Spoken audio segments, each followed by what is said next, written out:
We live, baby. We live. We lit, baby. We lit. Yeah, we live. Okay, cool. Oh, man. What's really good, family tree? We live once again on Titans TV, dropping it hot with the debate series that we've got going on.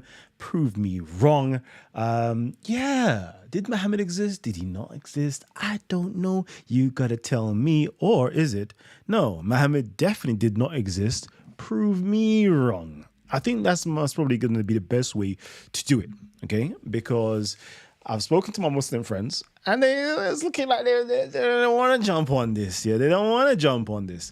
And at the same time, right, I think most of my Christian friends, they all definitely do believe Muhammad exists because it's so easy to take shots at a... yeah, it's too easy. It's too easy. So they need Muhammad to exist.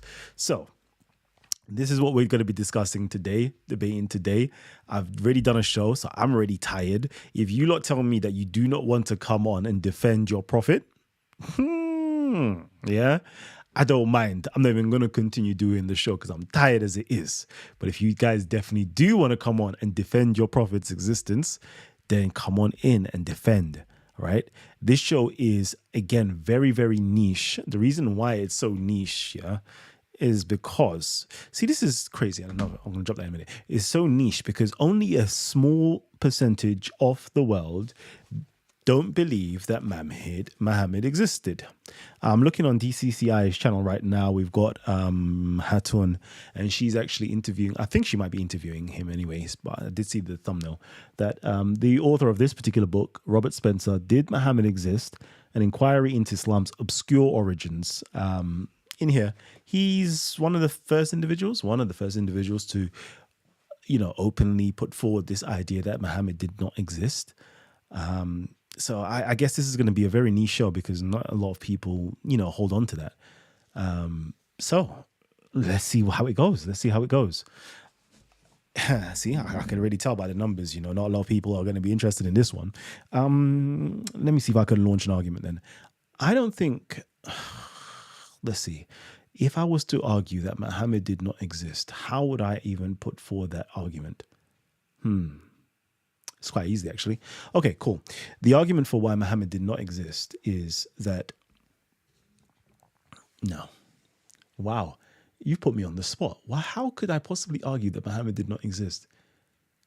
Okay, Muhammad did not exist in history. Let's be precise. See, now I have to go into my brain head to actually think about this. Muhammad did not exist in history until the late... until the 8th century. Muhammad did not exist in history until the 8th century. It was the creation of Abdul Malik and his court impulse to create a narrative for his newly found expanding empire.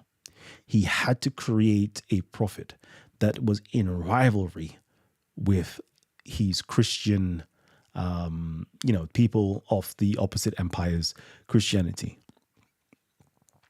The Muslims and the Arabs had to have their own cultural hero. That is how it's going to work. Cool. Man, like Ultra Funky up in the building, dropping that big whop as well. Big up my brother Kalam. I've seen Jay Smith break down some serious evidence that suggests that the Muhammad in the Hadith didn't exist. See, see, that's where you have to go. Now, you see, that's literally where you have to go. The Muhammad of the Hadiths. So when we're talking about Muhammad of the Hadiths, you're talking about like the 9th century Hadith collection, right? Yeah, that one is a bit tricky still because you find some fabulous stories of splitting the moon, like the moon that we can all see in the skies today. It's not very difficult to disprove these things happened, right? If an individual literally caused the moon to break in half, okay, then you have to say that they put it back together again. Do you know what type of impact that the whole world, like we wouldn't be alive today, to be honest with you, because that would just cause us so much of a calamity on the whole earth. But that is something that if that actually happened, every single civilization and culture would have had this recorded somewhere if they were of a written if they had a written culture, it would be preserved in the memories. It would be preserved in the written culture. There's nothing like that. So disproving certain things in Hadith is very easy, very easy.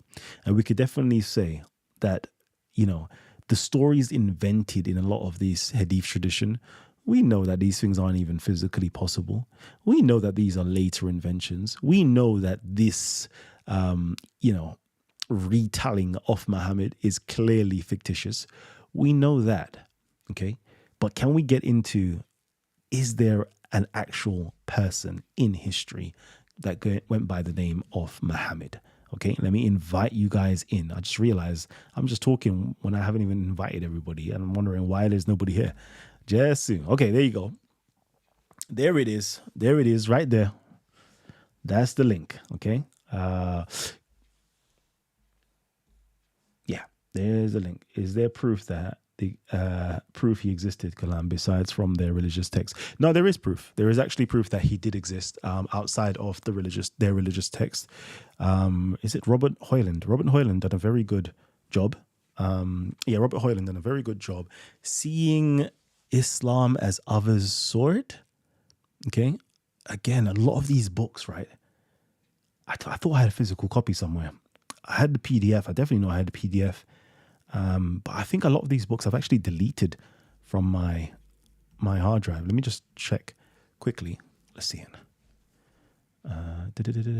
There's too much stuff open. Robert Hoyland. Let's see if I can just type in Robert. Let me bring up some of these books for you guys. Okay.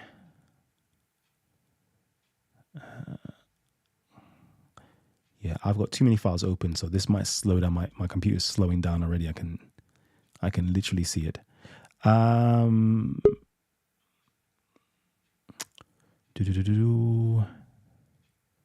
Hey, the Romans will win. And Thomas Tessie. Imagine that. Look at that. I've actually got this author's work on my screen.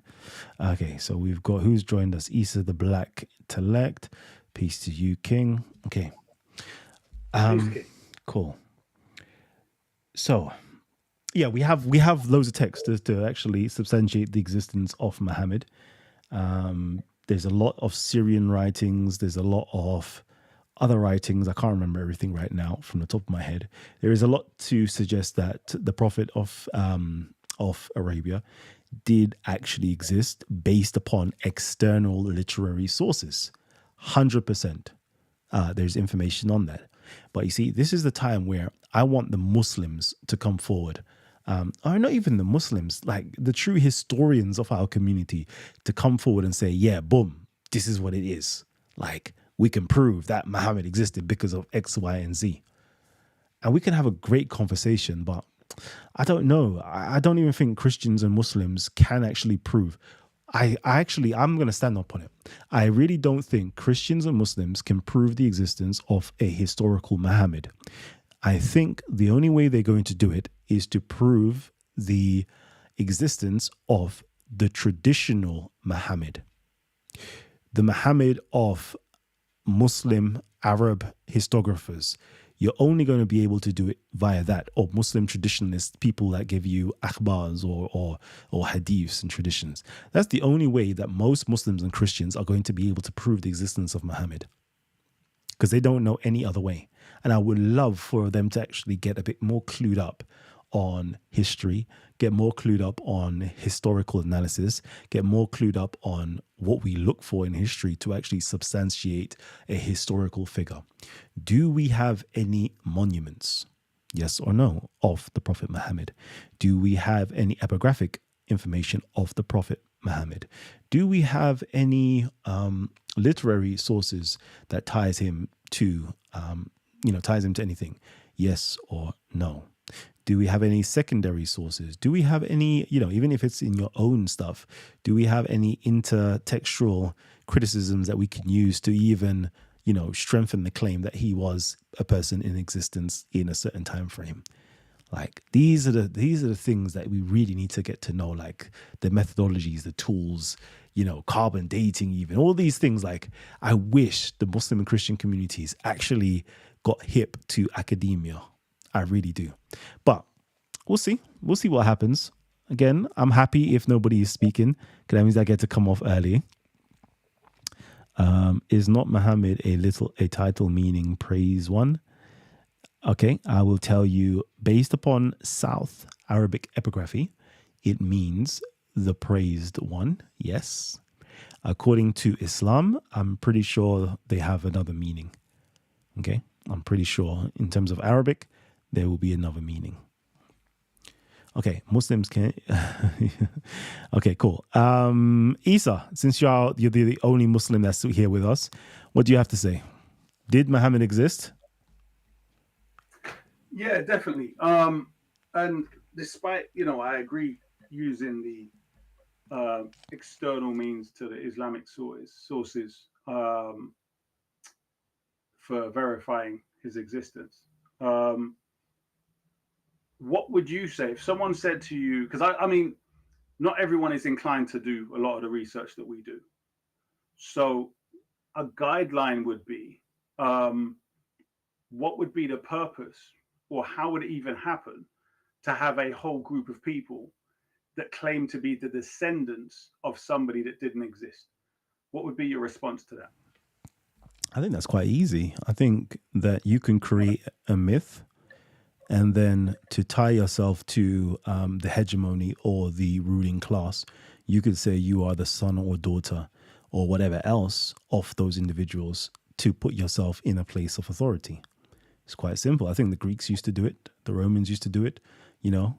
Romulus and Remus, and I'm the descendant of such and such, or I am the son of Zeus, etc., etc. You had Alexandria doing it to say, he went to the Egyptian priests and they tied him back to being a son of Amun, and therefore he is of godly lineage, etc., etc. So I think there's various different ways you can do that. Yeah, it's possible. No, this is my point. And the examples you gave are of beings you can't see, taste, touch, whatever. You can't touch them. I'm saying with a to tie yourself, for instance, someone today Mm-hmm. goes from one country to another, okay, and they claim I'm a descendant of so and so. You've got no internet at the time, right? Mm-hmm. So somebody goes from Arabia to China. No one knows in China knows what's going on in Arabia, and they say I'm from a gate lineage of this. Fine. We're talking about where the movement and the people are still there. So, for instance, how can the enemies? You've got a whole bunch of squabbling, Sunni, Shia, Ibadi, all kind of different people that are opposing each other. Within that framework of the various wars and writings of refuting each other and against each other, Mm-hmm. how can one thing that they all agree upon is that not just he exists, but his descendants is still there, and the stories still include the arguments and wars and stuff of those descendants of a fictitious character? How would that exist? I I'm think talking it's. about a fictitious character on Earth, a person that existed. So, for instance, the people whose ancestors are real, that go back to the same place and the same time of where this person's supposed to come from, they could easily say, what? Well, my great, great, great, great so and so grandfather never heard of whoever this Prophet Muhammad existed and went here to Mecca, Medina, blah, blah, blah. How is it possible for that to happen Okay. with there being a movement living at the time? So let's utilize the Ali and Fatima and Hussein and Hassan stuff. Yeah. Okay. So you're basically saying that clearly they are, the claim is they are the descendants of Muhammad. No, no, I'm not saying that. I'm saying in any situation where you would have um, a group, a people claiming to be descendants. That is obviously what I'm referring to. Mm-hmm. But I'm saying you don't have to use that as an example. But the one where you got gods and descendant of gods, that doesn't compare. Mm-hmm.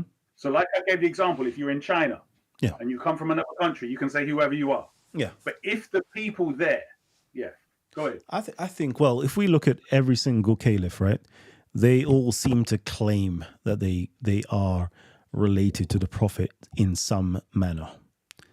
Is that a coincidence that they all seem to be related to the prophet in some manner or form? They all seem to be married or have marriage ties with the Prophet. There seems to be, other tribes that lay claim to Prophet because he had 9 or 13, 11 and 30, depending where you go to. They all, he's intermarried into all these different tribes. Is that just a way of, attaching yourself to this individual called the Prophet? Okay. Wait, let's just say the Prophet did. Let's just say a person named Muhammad who did great things existed, but them claiming to be the ancestors or they're claiming to be the descendants of this individual. We now have to prove that.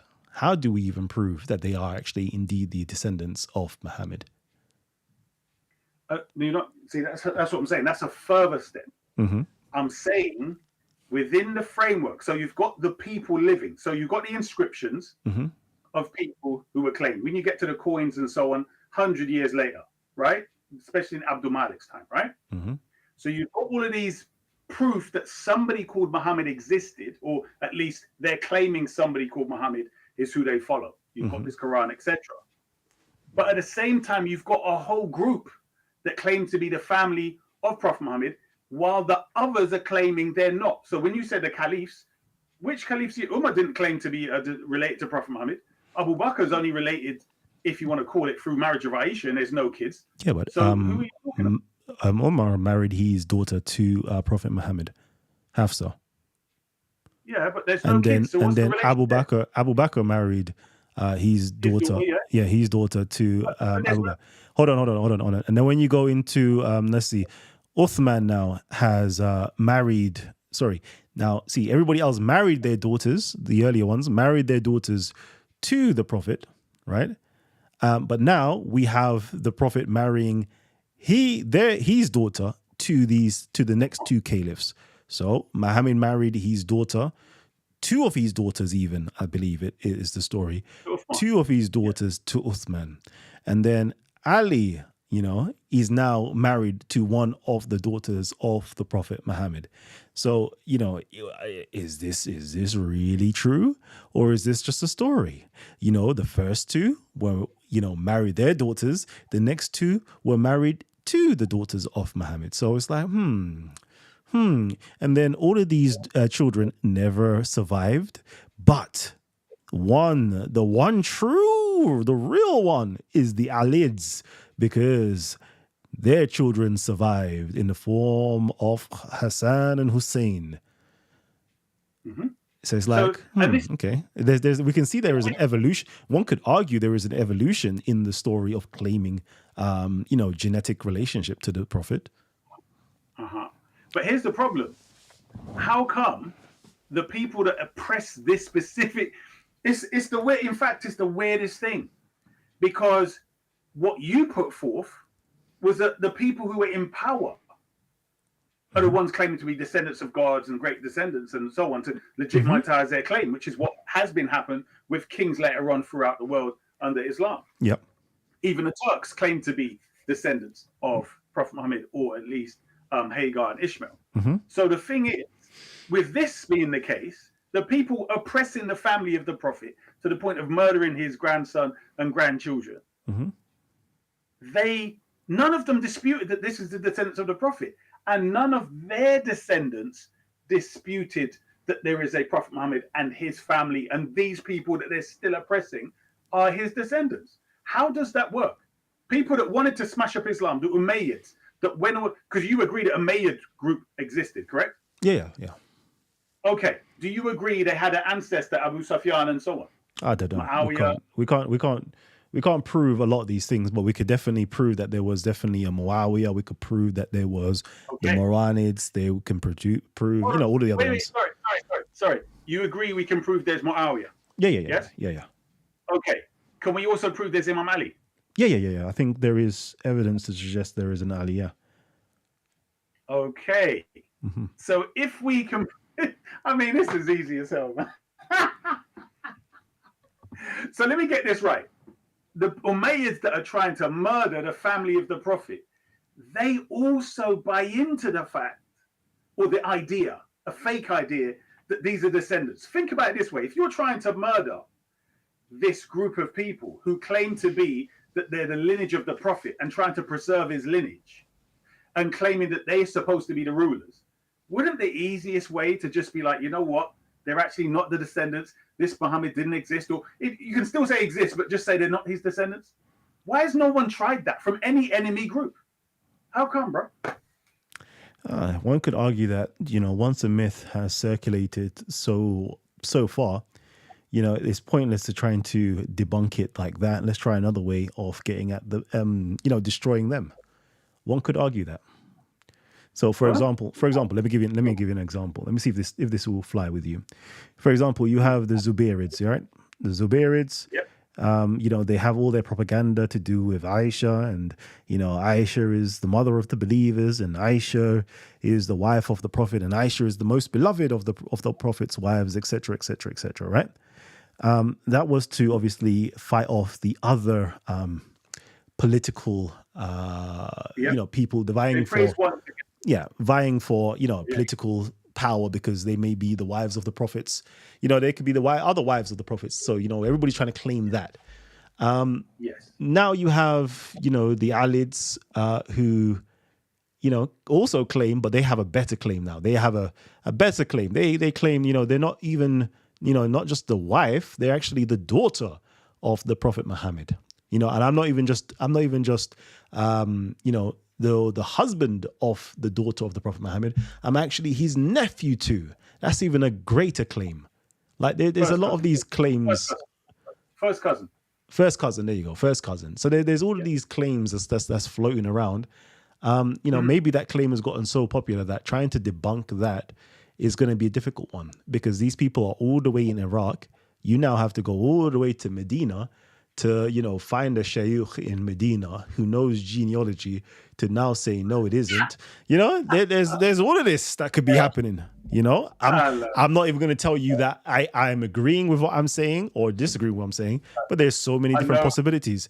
To basically wait. To claim the proof, like if that's going to be your proof that that Muhammad existed, is because we have people who claim to be the descendants of Muhammad. I think we need something a bit stronger than that, personally. I'll say it again, and I can tell you're partly playing and pretending to be a character, because as well as I do that the Umayyads set up an institution of cursing Imam Ali, and they got people to do it, but they could not pretend his family was not Prophet Muhammad's descendants. Do you get it, bro? So I hear what you're saying, but everything goes against it. And I'm saying it's not just the claim, it's the archaeological evidence that proves that these wars happened, that proves that they were oppressing the family. It's like you can't escape it. So when you trace, where you don't have the archaeological evidence, what is very clear is how they got to the point to where you have got the archaeological evidence. So where you find the coins and this person in power, the story that explains how the Umayyads got into power is so consistent and irrefutable. The archaeology backs it all up, and there's no other explanation you could fit in there. Now, granted, we had a discussion earlier on regarding people claiming, and even before, yesterday or the day before, regarding Abraha and his new religion. Did he even commission Prophet Muhammad? I think you were saying. Or was it that he laid down the fertile soil of ideas in Arabia from which Prophet Muhammad got his teachings? But the point is that I think... Never followed it, so I don't know. And then they found a German scholar, and they're pretty good with their scholarship. I think she was German. But anyway, then she wrote her book saying, okay, we now have to agree that he existed. But in regards to the rest of the hadith information, she was saying, well, we can't really prove or disprove according to their great scholarship. So when you're saying people claiming, it's not a matter of claiming, it's the matter of the fact that we know the people existed. We know that these people are descendants of somebody. So somebody has to be, you don't just turn up and say, well, who were they before then? If you're saying that they can make a claim that their descendants are related to Prophet Muhammad who never existed, that would mean they're descendants of someone else, and they're making a claim other than that somebody else or group they came from. Mm-hmm. And why would they would have literally no power then? I mean, that would make no bloody sense whatsoever. How would that work? You belong to this tribe, this group, this nation, a whole bunch of people. Mm-hmm. Some of them, the family and tribe, even turned against you. Mm-hmm. Right? So you belong to a certain tribe, right? Then there is a myth that's been created of Muhammad, for example. Yeah. Then you want to tie yourself into that myth to say, you know what, I'm also the descendant of Muhammad, you know, because I married his daughter. And, you know, nobody can really disprove that or prove that because you're all the way in Iraq now and you now have a wife that's foreign. So you could say, yeah, that was actually the Prophet's daughter. You know, that's why I am, you know, who I am. You know, you can make that claim, can't you? You're saying, no, you can't. And you're saying, why would you give up your own family? For example, Muhammad had a son. Okay. He had a son called Zayd ibn Muhammad. Okay. But Zayd ibn Muhammad supposedly had a father previous to the Prophet Muhammad, his biological father. And he gave up his biological father, supposedly, to follow, you know, the Prophet Muhammad and got adopted by him. And that was his, you know, son. Everybody called him Zayd ibn Muhammad, Zayd ibn Muhammad, Zayd ibn Muhammad. Right? When was this? When was this, bro? Well, you don't know this story? You mean until the verse was revealed that you're not allowed to do that? Yeah. Is that what you're saying? Yeah, how convenient. Okay. So their tradition. How convenient, no? Their tradition was to do that. But that was outlawed so that people do not do exactly what you're claiming. Mm-hmm. But it still makes the point of how it's no different than somebody today. Okay, our brothers come from back in the day would come from the continent making certain claims, right? So imagine today somebody comes. Certain people were 25 and claiming to be 16. Yeah. Go ahead. No, brother. Go on. No, not that. Hear what I'm saying? Certain people are claiming. Let's say the lines. Somebody says I'm from Mansa Musa, right? Now over here we can't really prove nothing.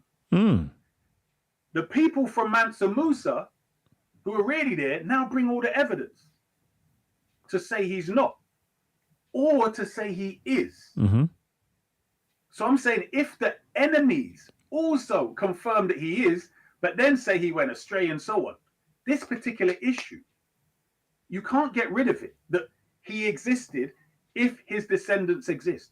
Okay, let me say this, right? For example, let me see somebody who's more contemporary. Okay, cool. Farrakhan, cool.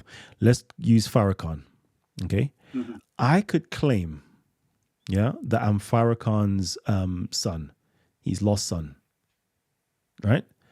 I spread it all the way here in the UK. I'm like, yeah, my mother, she used to live in America. You know, I can even bring records. I can show pictures of her living in America. She was his secret wife, but they had to keep it quiet because, I was to be the next leader of the Nation of Islam. Okay, cool. Like, that's me, they gave me a secret something, whatever the case is, a mark for everybody to know that when I come back, I will be ruling the Nation of Islam. Cool. Now, I spread that story over here in the UK. Everybody knows me as, the son of Farrakhan. Okay. Sound like Dr. York, bro. Yeah, there you go. We have somebody in our own time that spread that story, right? There you go. Let's use Dr. York. Dr. York claimed to be the son of the Sudani peoples, the Mahdi, the great grandson of the Mahdi and so forth, right?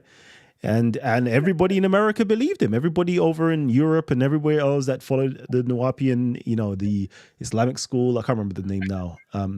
They all believed he was that. So, that's the same thing. That's literally the same thing. Right. So there is a legend. Hold on. There's a legend of the Mahdi. I think technically speaking, we have confirmation via the British government that the Mahdi existed, right? But we could choose a much more legendary figure. And somebody can make up the story that, they in fact the son of this person, and they can spread it far and wide. And then for me to try to disprove that For example, for somebody to disprove that I'm Farrakhan's son, it's long. That's a hard work to do. For somebody to now disprove that Malachi Z. York wasn't the son, great grandson of whatever the case is, it's long to do because there's so much let's not even try that. Let's give it to you. Okay, cool. You are the grandson of such and such person, whatever. But let me still kill you and attack you and whatever the case is. That makes sense to me. That makes sense to me. So I don't think no. bringing that argument is strong enough. Do you have another argument that can win? Okay. Give me a better argument than that. I mean, I just thought I'd give something that's more easy. And did you wait? I'm just going to let you know. Yeah, did you know that I'm actually the son of Dr. York? Well, I did think you're a bit weird, so. I don't really... No. You know what? I mean, I don't know, all the different things I've heard about other people writing his books. I thought he just dictated this stuff. So, I mean, it's spiritually, it seems like you were definitely raised in the Ansar community. No, do you know what? I actually dictated it to him. That's what really happened. Nobody's telling you these things, It was me that was dictating it to him. God damn. But here's the thing you're missing out. Y'all need to give Kelam more credit, right? And this is the thing. So, but you said another argument. Go on. You what? No, go on. I'm just catching joke. Go ahead. The importance of tribe, a nation, and the desert living and all the rest of it. So we can talk about what would happen in modern times and so on. Mm-hmm. But it's not so easy to do that. So I would suggest that if they can convince people to curse Imam Ali despite his status from the masjid, then it would have been just easy to just say, look, he ain't even really related to the Prophet anyway, and those children had nothing to do with Prophet Muhammad, because obviously one of the unifying factors that they had was that somebody called Muhammad existed. Imagine the fact that you agree Muawiyah existed, Imam Ali existed, and that can be proven through our scientific methods, we'd have to agree then that Abdul Malik was not Muhammad, as some people say, and it's just a term for Abdul Malik. So I think, I don't know. That would be an easy one. But outside of that, I would say I'm not going to present anything that I've read over the years. I've been too busy to even read the books that I've bought. That would be my easiest thing. Yeah, because I think we got coins of Muawiyah. I believe we have coins of Ali, if I remember correctly. We have these things, right? Not coins.Maybe Muawiyah and Abdul Malik. We don't have coins for Ali? What do we have for Ali? I'm sure we have something for Ali. What book do I need to draw for? I'm sure we do. There's something we've got for Ali. Maybe it's not this book. Maybe it's another book. Hold on. Let me tell you.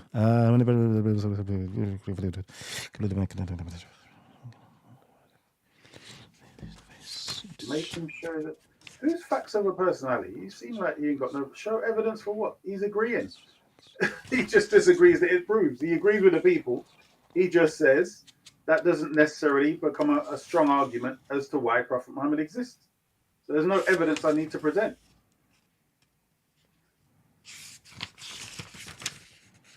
We got Mr. Morpheus. Got a Jacob. Long time, brother.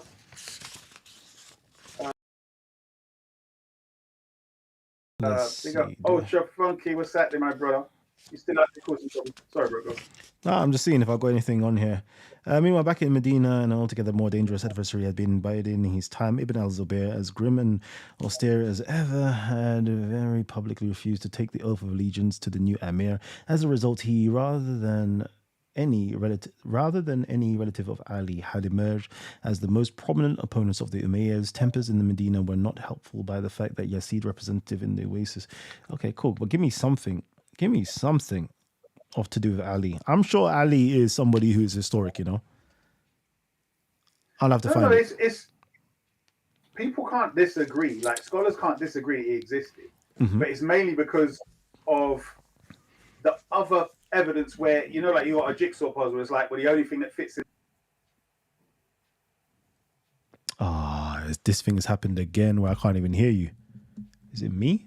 Or have you jumped out? No, you're still there. If you're talking, I can't hear you, I don't know if I've done something and I've just troubled this, so my camera's knocked off. I don't know, fam, but I can't hear you. If you're saying something right now, I can't hear you. Anyways, I'm asking. Anyways, the link has been shared with you guys. Okay. The link has been shared. I want you guys here to prove to me Muhammad existed. My good brother has come with the genetic argument that Muhammad existed. I don't know if it's going to be strong enough, because Muhammad had sons and nobody can prove those sons ever existed. And so surprisingly, all these children die. He's supposed to have had a son called Abdullah. He's supposed to have had a son called Qasim.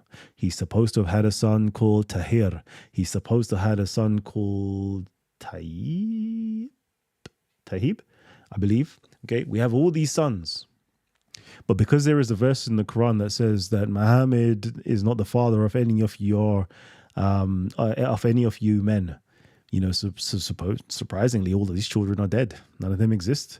None of them survived. Abraham, he had a son called Ibrahim as well. None of these children survived, because if they survived, it would be a theological problem that they could be another prophet in the future, if you read the arguments. So I don't know, man. I don't know. Can we really use a genetic argument? Can we really? Muhammad had 9 other wives. 9 wives. I don't know. Was this man infertile? Because out of these 9 wives that, according to your traditions, right, he was sleeping with them a lot, but none of them bear fruit. Only one, which was an African woman, was able to give him a child after Khadija, which was Maria the Coptic, the Egyptian woman. Yeah, only her. But he had to die because he couldn't become a man, because that would cause problems. I don't know, man. I don't know. Can we really use that whole genetic argument? I don't know. I find it problematic, to be honest with you. I really do. I think we need something much more solid than that. How do we prove the existence of Muhammad? We don't have any material evidence of his existence, meaning we don't have any inscriptions, no epigraphy, no monument, nothing like that. Nothing. Supposedly, there's a burial site. Yeah? Supposedly, there was a burial site for the Prophet Muhammad. Do you know how it would be so easy to prove Muhammad existed? And all these children go back to who claim to be the descendants of Prophet Muhammad. I remember growing up and I was told, yeah, we're descended from such and such and such and such. I used to love hearing those stories. As I grow older, I take that stuff with a pinch of salt, I know some of you guys in America have been told that, yeah, your your grandmother was an Indian or something like that, Cool. All right. Now it's time to show and prove. Now we've got DNA. Why don't we just take a quick little hair? They've even got some long hairs. I've seen it. Some long hair, supposedly, of Prophet Muhammad. Why don't you take some of that hair, extract some DNA, and let's see where that hair goes back to. Let's see if anybody who claims to be Sharifs and claims to be Saids, does any of their DNA go back to that? Let's do that. We can do it with the Cohen gene, supposedly, for the Hebrews, the Jews. Let's try to do that for Muhammad if the genealogical argument is strong enough. All right, we've got a super chat. Cheers. Big dog. Super chat. Goach. Puts here, prove K-Dog wrong. I have a couple dollars on Titans. No. Oh no, what's going on? Peace to you too. What's happening? Oh, sugar. Is it me that's doing this? Testing. Can you not hear me? Your mic got COVID audio. Testing. Let me know if it's okay. Shug Nighters. 1, 2, 3. Yeah, the mic fuzzy. This is very nonsensical argument because you wouldn't have to prove this with the Quran. It's quite evident. Is it better? Your audio has a short. Okay. Give me a sec. Let's see. Let me just take this out quickly. But it's fuzzy. Okay. That's what I can find. Boom. Let me just make sure. Go on here. It should be fine. You know what? It's Amun Ra, Cool. All right. Give me 1 second. I'm just going to unplug and plug it back in. And you might not see me for a second, but I'm coming back in. Give me a second.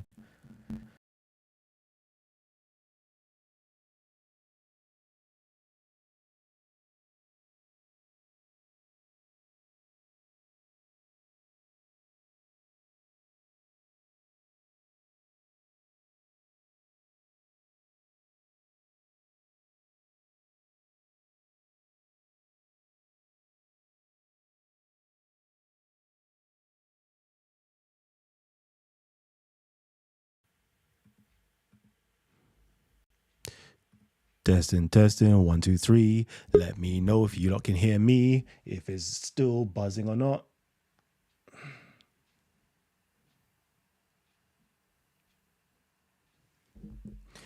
Yeah. Testing, testing. 1, 2, 1, 2. Testing, testing. 1, 2, 1, 2. Much better. Okay. Yeah. All right, cool. Perfect. We're back, baby. We live, baby. We live. Let's go. Okay. Let me see. My brother Issa's still there. Okay, we got Morpheus and the Mandem. Let's make sure that you lot can hear me. Give me a second. Morpheus. Settings. If I can get one of you guys to say something. Give me a sec.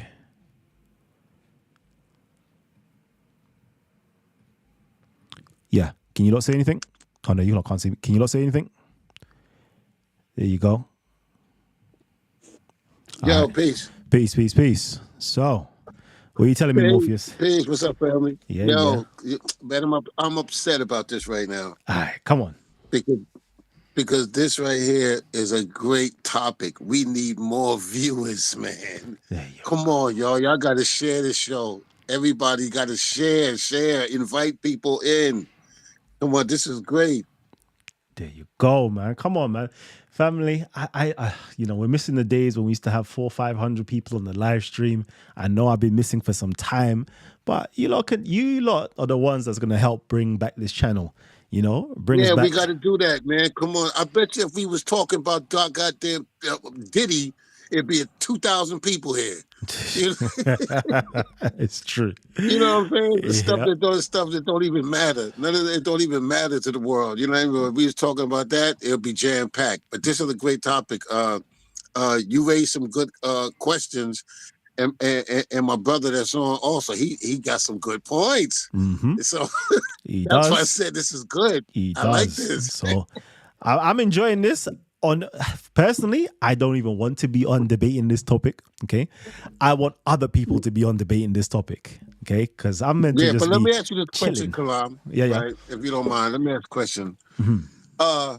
To prove that he existed, right? What would satisfy that inquiry? What would we expect to see in the positive? What would we expect to see? I think is a good question. You know what I mean? Like what's the criteria? You understand what I'm saying? Definitely. I would say for somebody who claims no, I won't do that. Okay, what would be great? Okay, if you are from Allah, if you are from the all-knowing, all-seeing, all whatever the case is, all the alls, all the omnis, right? You would have foreseen that there would be a conversation like this in the 21st century on Monday, the 23rd of September. The different time zones are having these conversations. And you would have already known this would be something that's happening. So what you would do, you would have done as the Egyptians did. You would have done as the Greeks did.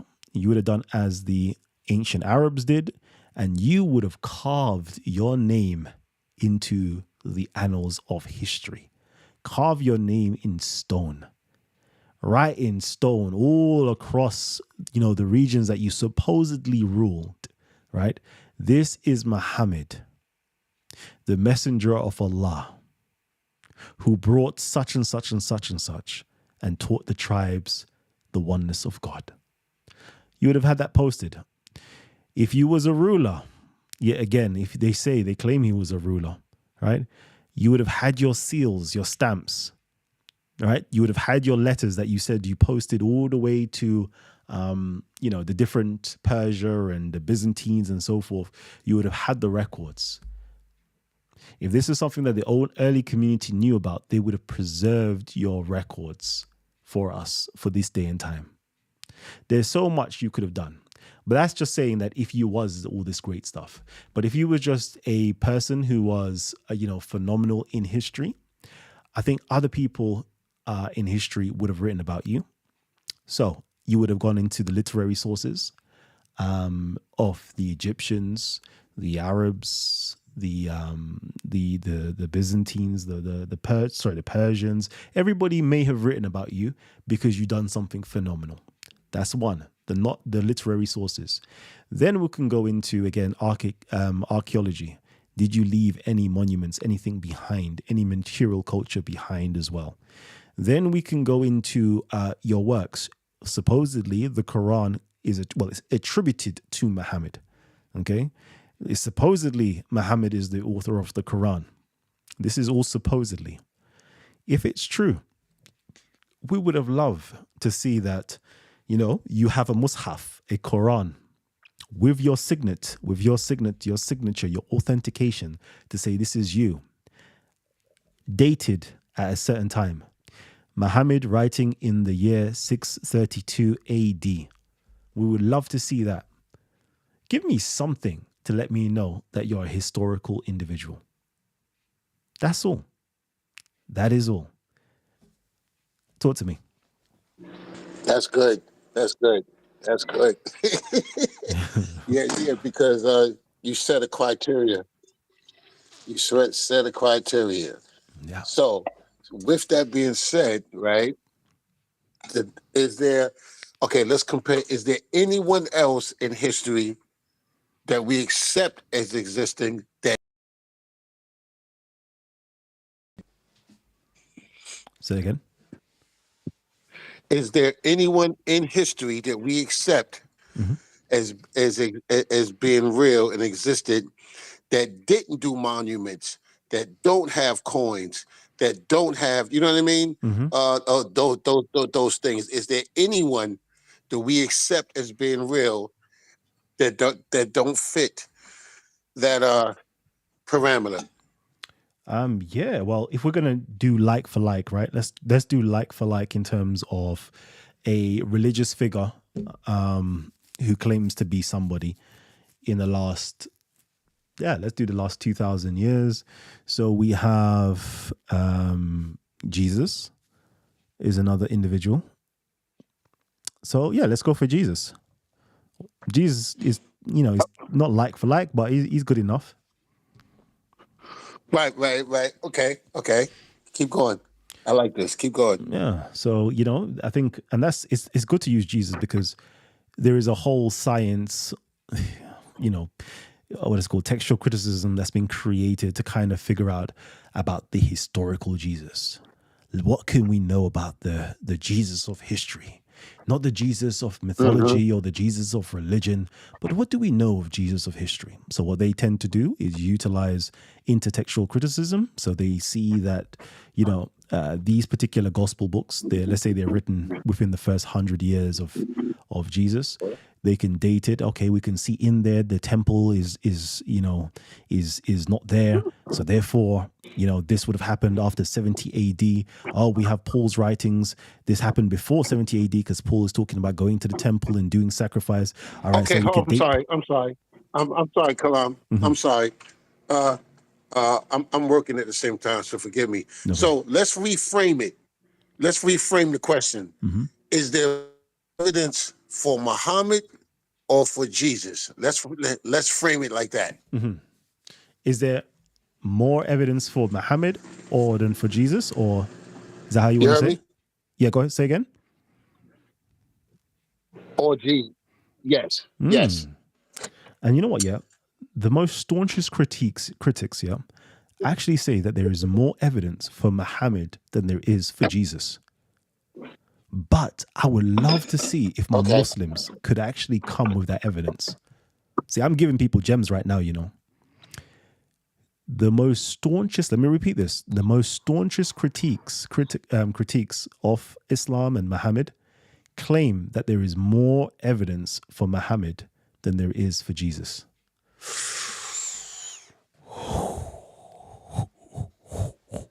My Christians should be feeling heated right now.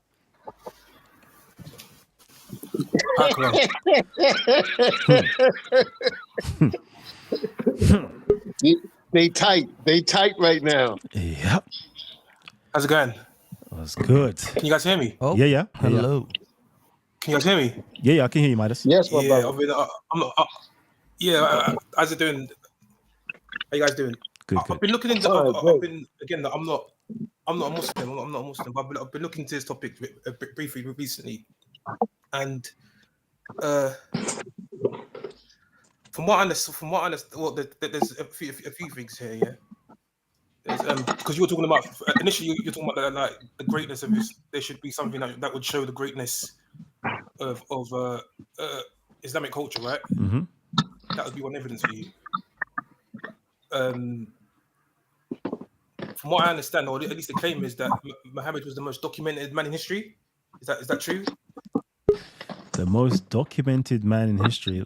In what sense? Example from regardless of whether you agree with the actual what is being said about him is true or not. Mm-hmm. For example, from what I understand, for Muslims, it goes down to the point of where they can document to the things he ate, his personal preferences, these kind of things, like the actual details. Yeah, I don't think none of these things are historical. I think these are just people creating stories. To be honest, Fair enough. That's fair. Yeah, That's fair enough. That's still only an opinion. I think it's. But to be honest, that's not really my main point. That's not really my main point. In regards to your question, I know of there was a monk at the time in the time of, I think it was between the 7th century. He speaks about Muhammad, Sibius, and as a non-Muslim source, and when he talks about Muhammad, he speaks about how they a group, his followers have just arisen out of essentially nowhere and are attacking the borders of the Byzantine or the Byzantines. Byzantines, yeah. There was the Byzantines. I'm not sure if you're aware of that, Sibius. Yeah. And there's another individual. His name was Theo. I think Theophanes. Again, he mentions this again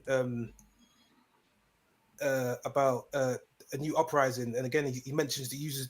They both mention this figure called Muhammad. So those would be two sources outside of Islamic sources that would both in the 7th century he spoke about this individual called Muhammad. Yeah.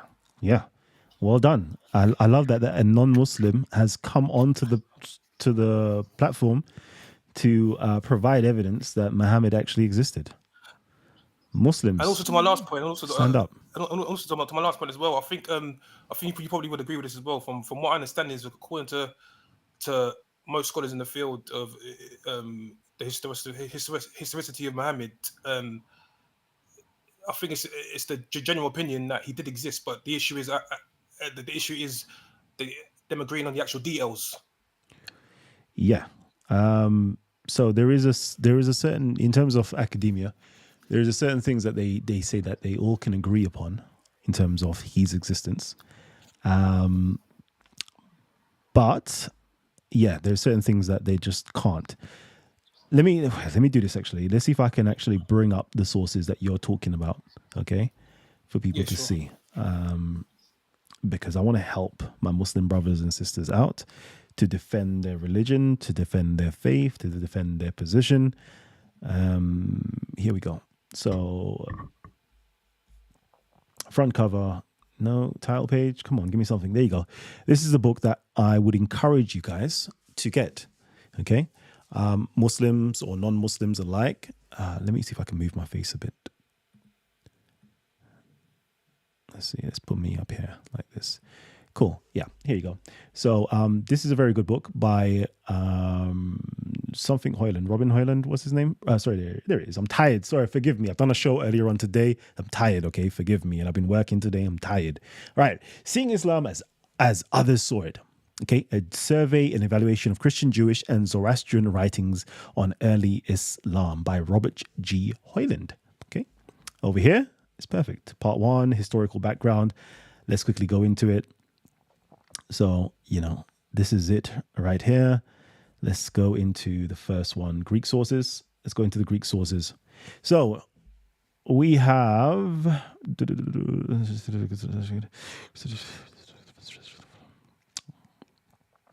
I swear he doesn't even talk about Muhammad. He doesn't say Muhammad specifically in this. Let me see. There you go. Doctrine of Jacobi. That's the first person that says something. Okay, cool. Where is it?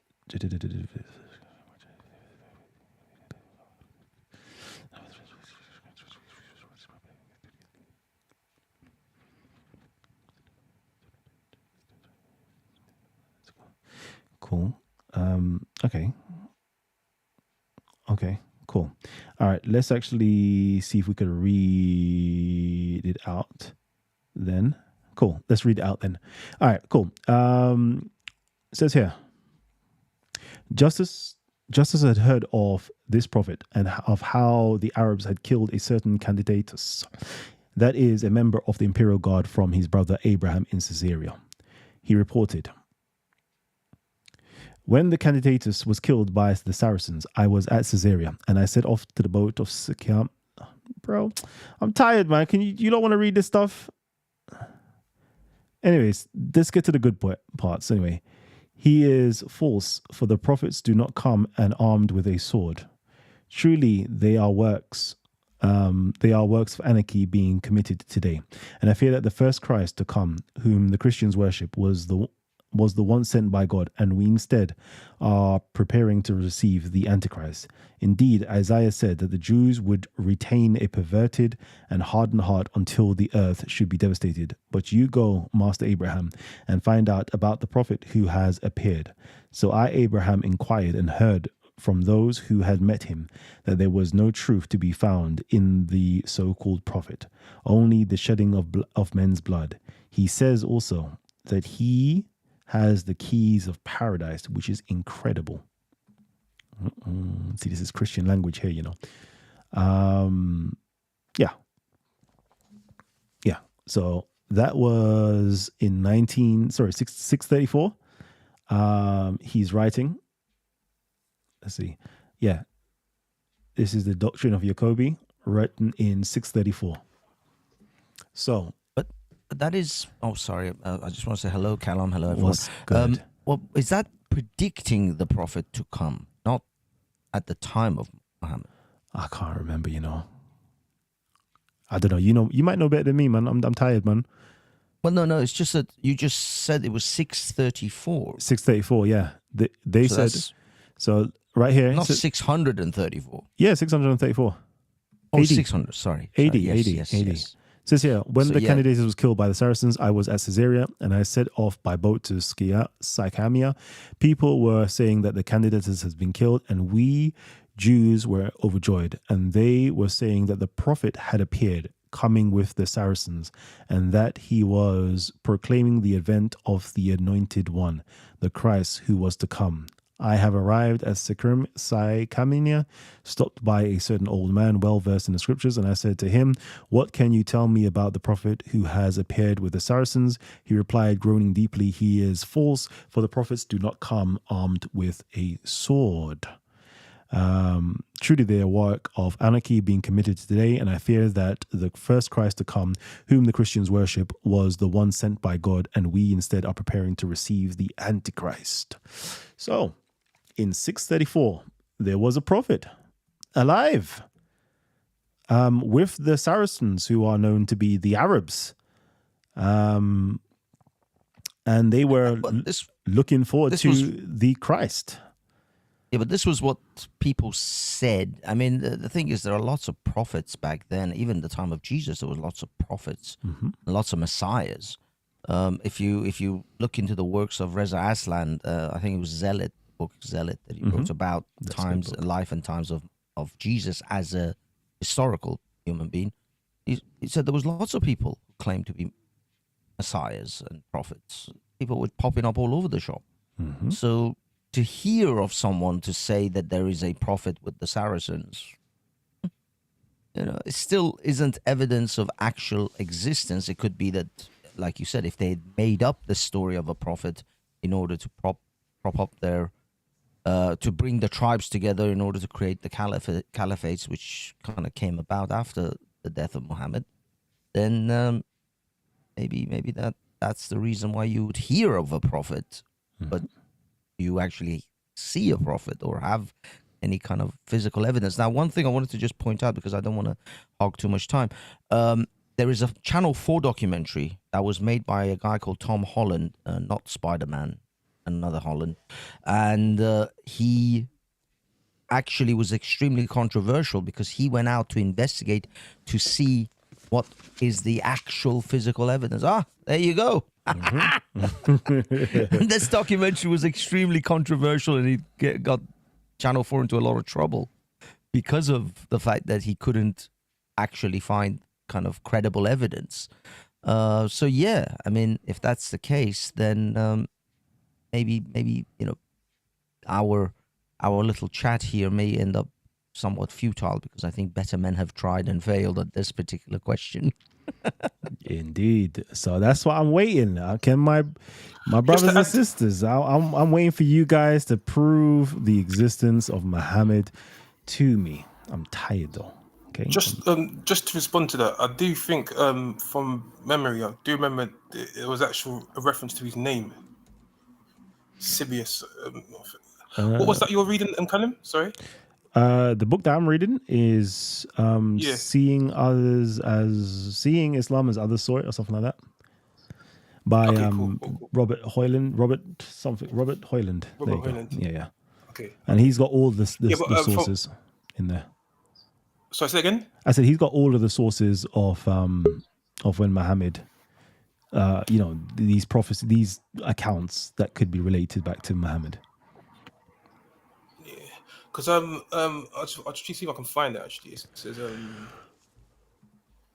this is from I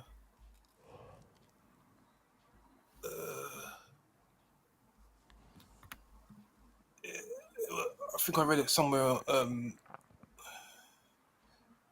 on Wikipedia. It's talking about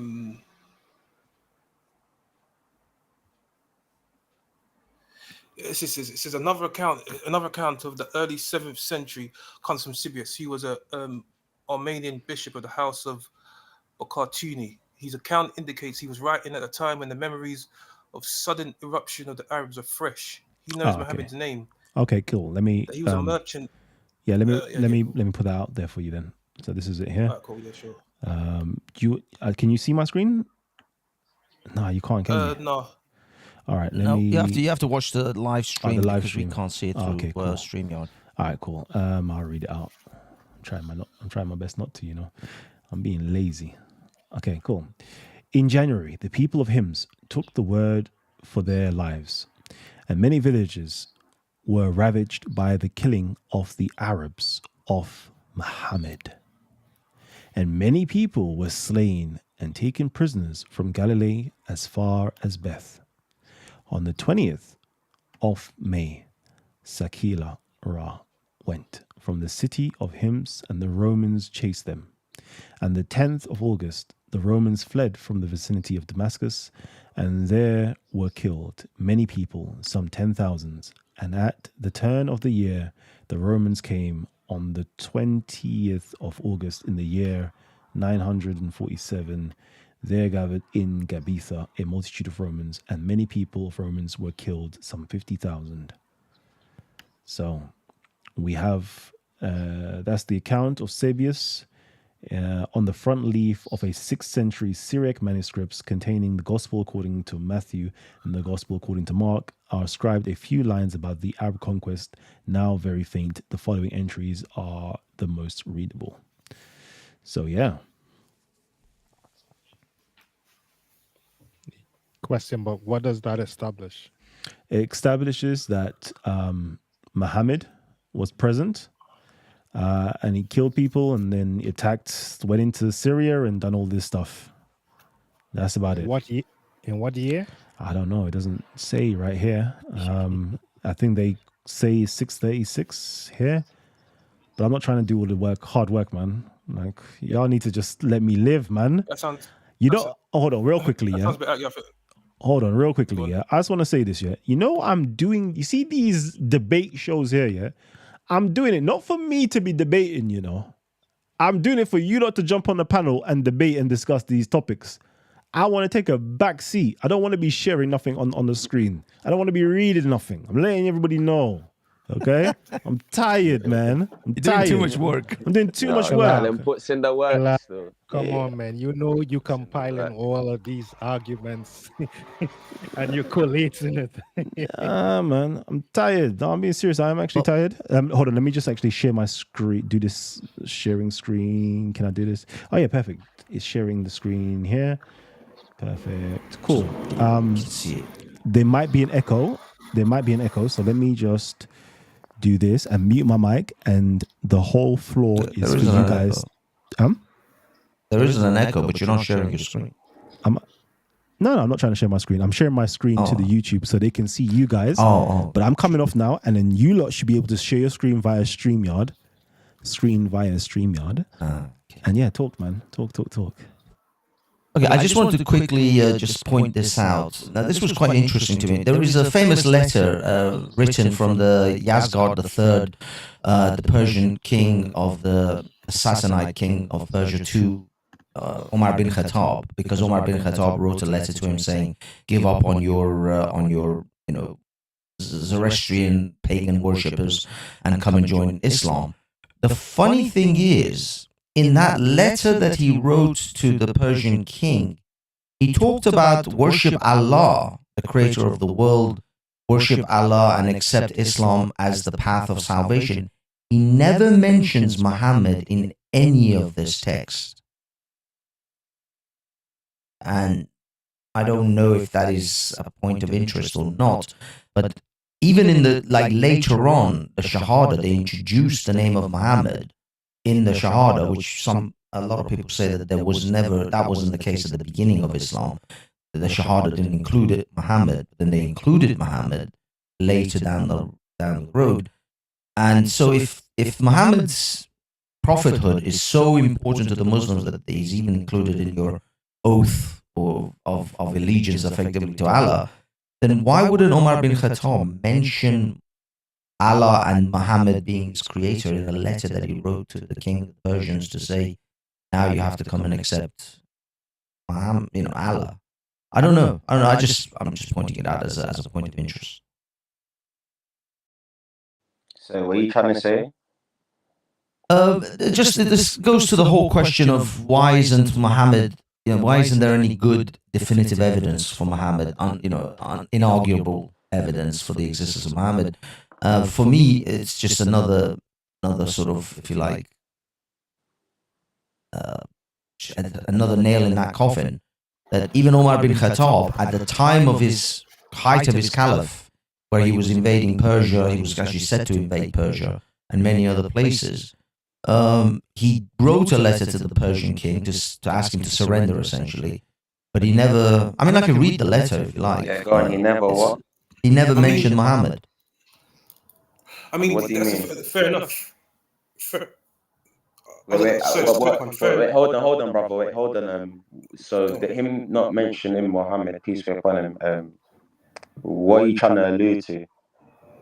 Well, perhaps there was no Muhammad and Muhammad. But yeah, but what I mean is, I'm just saying that if he thought Muhammad, if he was referring to Allah, he definitely refers to Allah. But he never mentions Muhammad being his prophet, or what I mean, like the stuff you hear in the Shahada and stuff like that. It's not like this isn't a conclusive evidence that Muhammad didn't exist. I'm just saying that it's interesting that when he was writing letters to other kings, he mentions Allah to come and worship Allah, but never talks about Muhammad. His letters to other kings. What is this? Where's this is a letter from Omar bin Khattab to Yazgard III, the Shah of Persia.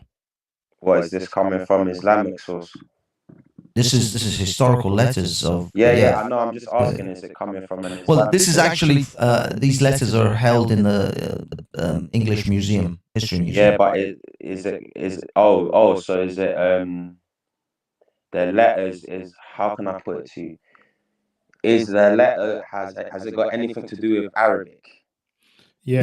The letter Omar bin Khattab has written. These letters exist. They've actually got the pictures. I can show you. I'll send you the site. You can see it. They actually exist in the British History Museum. Yeah. So it's an actual artifact.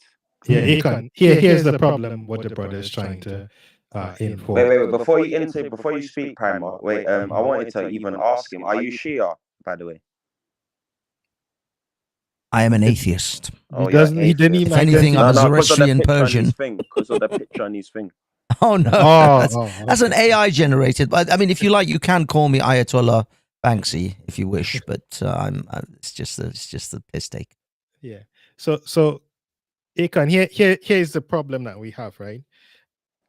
Is that there are no credible external sources, and that in Islam, what has been the norm is that you all will only attest to something that is Islamic or Arabic, while other religions would use external resources to confirm, whether it be historical, archaeological, historical data to confirm the existence or any type of data that we have of individuals. So that's what the point. So you hear the first question you ask him, if it was Arabic or Islamic, but that's what we need, something that is external that could confirm that Muhammad existed. I'll say coins. Yep, we can hear you. Yeah. I'll say coins. Can you hear me? Oh, you're saying the coins? Yeah. Yeah. So Muhammad minted coins in his time? No, there's coins in his period, isn't it? There's always been money, man. Money has existed from since. No, but they write his name on the coins. They wrote his name on the coins, and yeah. When was those coins minted? Hold on, let me go on Google. It comes pretty later, yeah. Yeah, but I mean, you can't. I mean, I think there's Muhammad's name might be even on the coins of the Iranian coins at the moment that are being minted. You can't claim that as existence. It's gonna be kind of a stretch. Yeah. What with his name on a coin?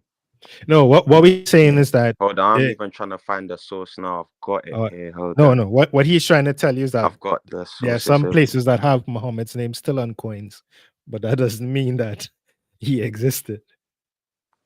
There's the Arab Sasanian coin, which dates to 652. So it's roughly it's in the same timeline, pretty much. The Arab Sasanian coin, minted where? Typical late Arab Sasanian person. I don't know, but it's the Sasanian coin with his name. No, well, you see, here's the problem. Even with your Quran, there's a problem with money, and I'm not knocking your Quran. I'm just saying, like, in terms of using the coinage, because we got Joseph being bought with your same coins from the same 700 or 700 century coin, for 2005 years prior. So I wouldn't use coins as a relevant articulation, since even in the Quran it gets it kind of doesn't match up. So what do you want? Well, anything else, historical, archaeological, something that is one though. Coins, that is one. Right, but putting Muhammad's name on a coin, let's put it this way, all right? The Muslims Dawah team do us the same thing. They say, well, who is John and who is Mark? And I could say, well, who's Muhammad? Which Muhammad? From where? And you tell me, okay, from Qurayshi. You're like, all right, okay. Who was he? You have any records of him writing anything?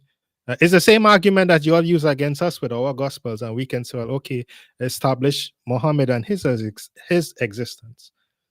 We done the genealogy, so we won't go back there today. That's a whole different. We done that already, so I won't go there. But let's do any type of archaeological source, We've historical got his data. graveyard. We've got his graveyard in Medina. Well, this is the other thing. I mean, you know, they say they have his grave, which would mean that there's potentially DNA evidence there, but of course, no one's ever going to be able to dig that up and actually put it through some kind of scientific test. The other thing is, do you think that's a wise? Do you think that's Do you think that's a respectable thing to do? Oh no! But what I mean is, it's never going to happen. So we can't really use that as evidence that it existed.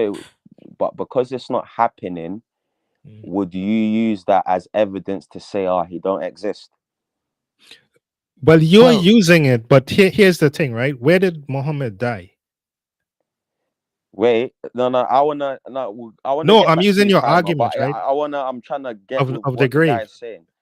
No. What I'm saying, we're using your argument, but my question would be, okay, where did he die? And then how did he get in Medina? Right. So how did he get buried in Mecca? He didn't get buried in Mecca. He's No, not he got buried in Mecca. He's buried in Medina. So sorry. That was not my question. I mean, how do we establish the grave in Medina? Sorry. Well, according to his peoples, what they've documented. That's the only way. You're not going to hear a Roman document his graveyard, But this is the other thing I wanted to actually point out. Muhammad had a lot of interactions with Jews and the Jewish tribes, as we know, the famous Abu Hurayza. So why didn't the Jews document? Because Jews have been very good at documenting their own history and their own events. Jews have historically been very literate. Muhammad killed them. Muhammad killed a lot, but what I mean is, I'm not trying to. How can I put it? I'm not trying to shit on them, but have you read like Jewish sources, like the Talmud, Mishnah, Gemara? Have you read their sources and about Muhammad? Not about Muhammad, just about. Have you read like Jewish sources and their honesty and things? Like, do you know? You're saying that no. But what I mean is, even your enemies. Why would the loser document their loss? But this is the thing. Get what I mean? No, but you do. Even the Persians documented Alexander, even though they lost to Alexander.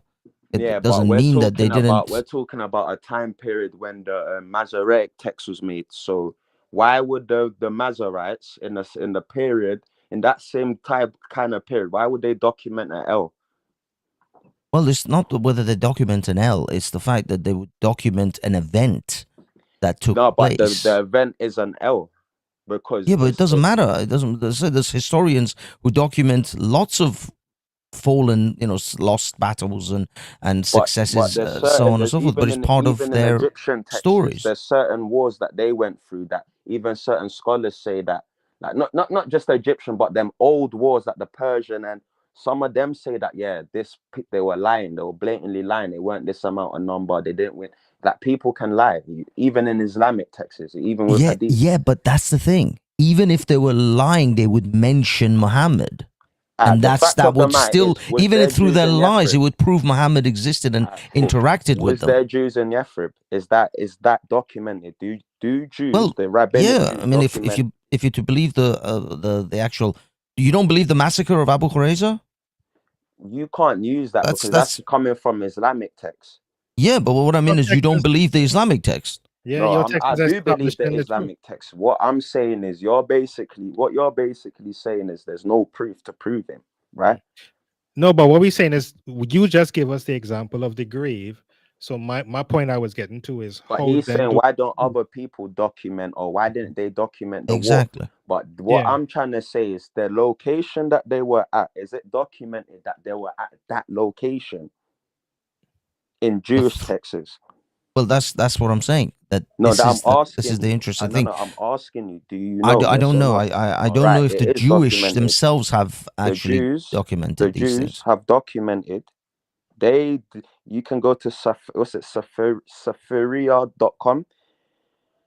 They know that they had a community in Yathrib. It's documented on their side. Now, I don't know how deep their information is, because if you do know, some of the Jews, they actually use Islamic texts to prove their points sometimes, if you didn't know.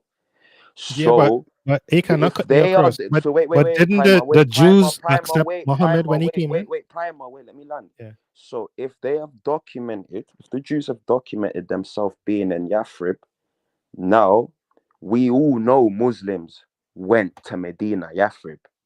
So now history's got to tell us who won, like who's the winner and the loser, because what we do know is that that place was conquered by Muslims, but historically it was Jews used to settle there.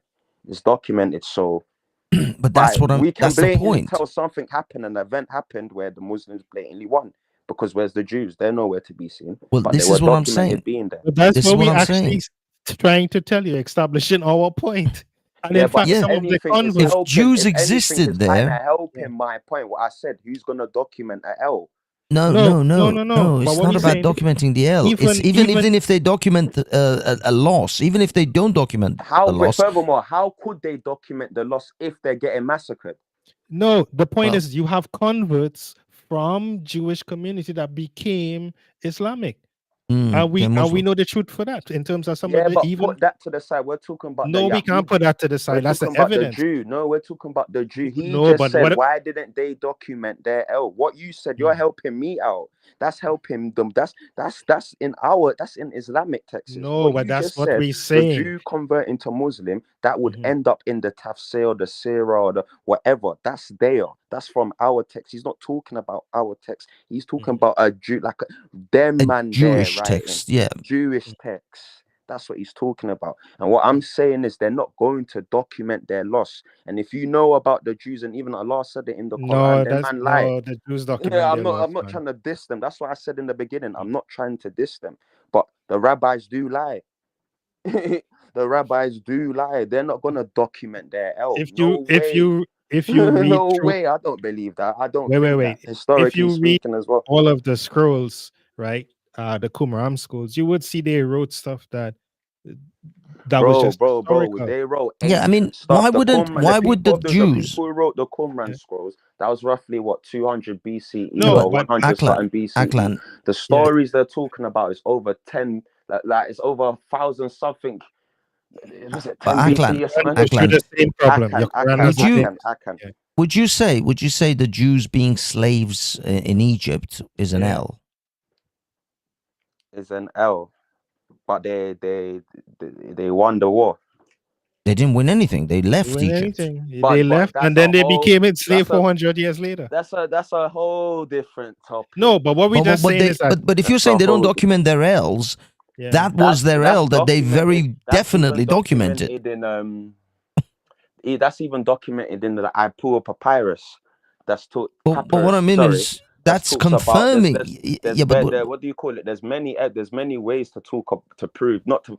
Well, depends on how you take it, but there's evidences of exile. So what I'm saying is that exiled, that's the win. If that is, well, I mean, what I'm saying is that if other people have confirmed their enslavement in Egypt, that just simply confirms that they were slaves in Egypt. But being a slave in Egypt wasn't exactly a win for the Jews. It was, but they still documented. So it's not necessarily true that they don't document their losses. They won. No, but the slavery in Egypt, they won. According to the Jews, according to the Bible, they won that war, bro. No. What we're trying to establish is the record. No. Listen to my point. I'm talking to the atheist, big man. Yeah, but we both talking to you. No, because we're both saying one subject. thing and you're saying something different. But trust me, I've got ears. I'm listening very carefully. No, but what I'm saying is your point about it, as far as I'm concerned, is what we just establishing is whether or not historically the Jews has been, let's say, generous in their recording of historical data, and that's what I'm saying. What I'm saying is, it doesn't matter. They have recorded their loss and their win. What I'm saying is, listen. The comparison he's trying to bring to ancient Egypt to what happened with that war and the Yathrib, and that is two different natures. I'm basically saying it's an embarrassment on their side. It's not like in Egypt they come into another foreign land and then there's no there. Well, technically it is Yathrib, but they have been there. Let's just say we take the loss. Okay, Akin, let's just say we take the loss on this one, right? You're Christian. Still- You've not taken no loss. No, let's just say we take the loss on it, right? Could you still go back to the evidence to prove that Muhammad existed? And the one that you quoted, Yeah, I said was his grave. grave. I said grave. I said and coins. you said coin. You said coin first, then we said grave. And we Grave. said the coin wouldn't hold, water How didn't because it not hold? right. I'm not agreeing to you with It's a that. basket. It's not going to It's hold not water. a basket. I said the timeline. That's early Well, times. the timeline don't Wait. Mhm. There's more evidence to prove the existence of Prophet Muhammad, peace be upon him, than Jesus, though. This is a fact. This is a cold-blooded fact. So Right, whatever but you're trying to, That, it's I- a I- but that's that's not- what okay. aboutism. That's not really an evidence. You just simply asserting that. No, I mean, but again, comparing it to Jesus has no relevance anyway. What he's demanding is ludicrous, because it's like, yo, on his side, there's complete, like, he went to the heavens. So there's not even his body. We can't even prove he existed. There were so many. Well, Jesus, it would be so easier many messiahs. to prove Muhammad than Jesus, right? Well, That's exactly. Then it would be perfectly easy to prove Jesus, That's why I said Muhammad's. his grave. That's why I said his grave. And But you've as I got the said, we coins. can't really establish. you We lot can't. don't We wanna can't really accept it, so- confirm. We so just then I know don't know. some people who said this is the grave. I don't know, But man. we We've got haven't. coins, No we've got one's ever graveyards, we've really got a genealogy. But that's it. The We've got coins. The narrations coin from one him. is fallacious. We've got a at best. tradition. We've got a tradition. No, That but- from him. doesn't. That We've doesn't. got the The Quran people have itself, the traditions in book. Vishnu and Krishna and Thor and There's Zeus. evidences. That doesn't mean they exist. Okay. There's evidences. So Max, let Nothing me what ask him I'm this. going to say is going to please you. Okay, You know so what I'm let's use saying? the coin. Let's use the coin, right? Go As on. the example, as the first one you brought up. What Go on. would be the year roughly of the first coin?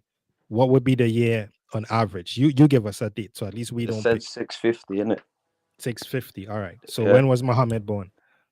He was born in the year of the elephant. Well, no, give us a date. That's not a year. Yeah. I'll say 570 or 530. 570, right? 530 to 570, that range. Right. And Yeah. when did he die? 570 to 6 530, what? yeah, that range. Go on, pardon? No, when did he die? What year? 620, Right. if So I'm we gotta. correct. I'm just literally I'm going just off my using head. your example. Yeah, So what I'm Google is saying saying is, 570 AD he was born. yeah, 570, and we add on like 50 something years or something like that. No problem. Yeah, okay, go on. But you're saying your coin comes later, right? Yeah, Right. With his name on it. yeah. Okay. Can we prove that the name on that coin is to do with a Muhammad that died a few years later? Since the coin is later.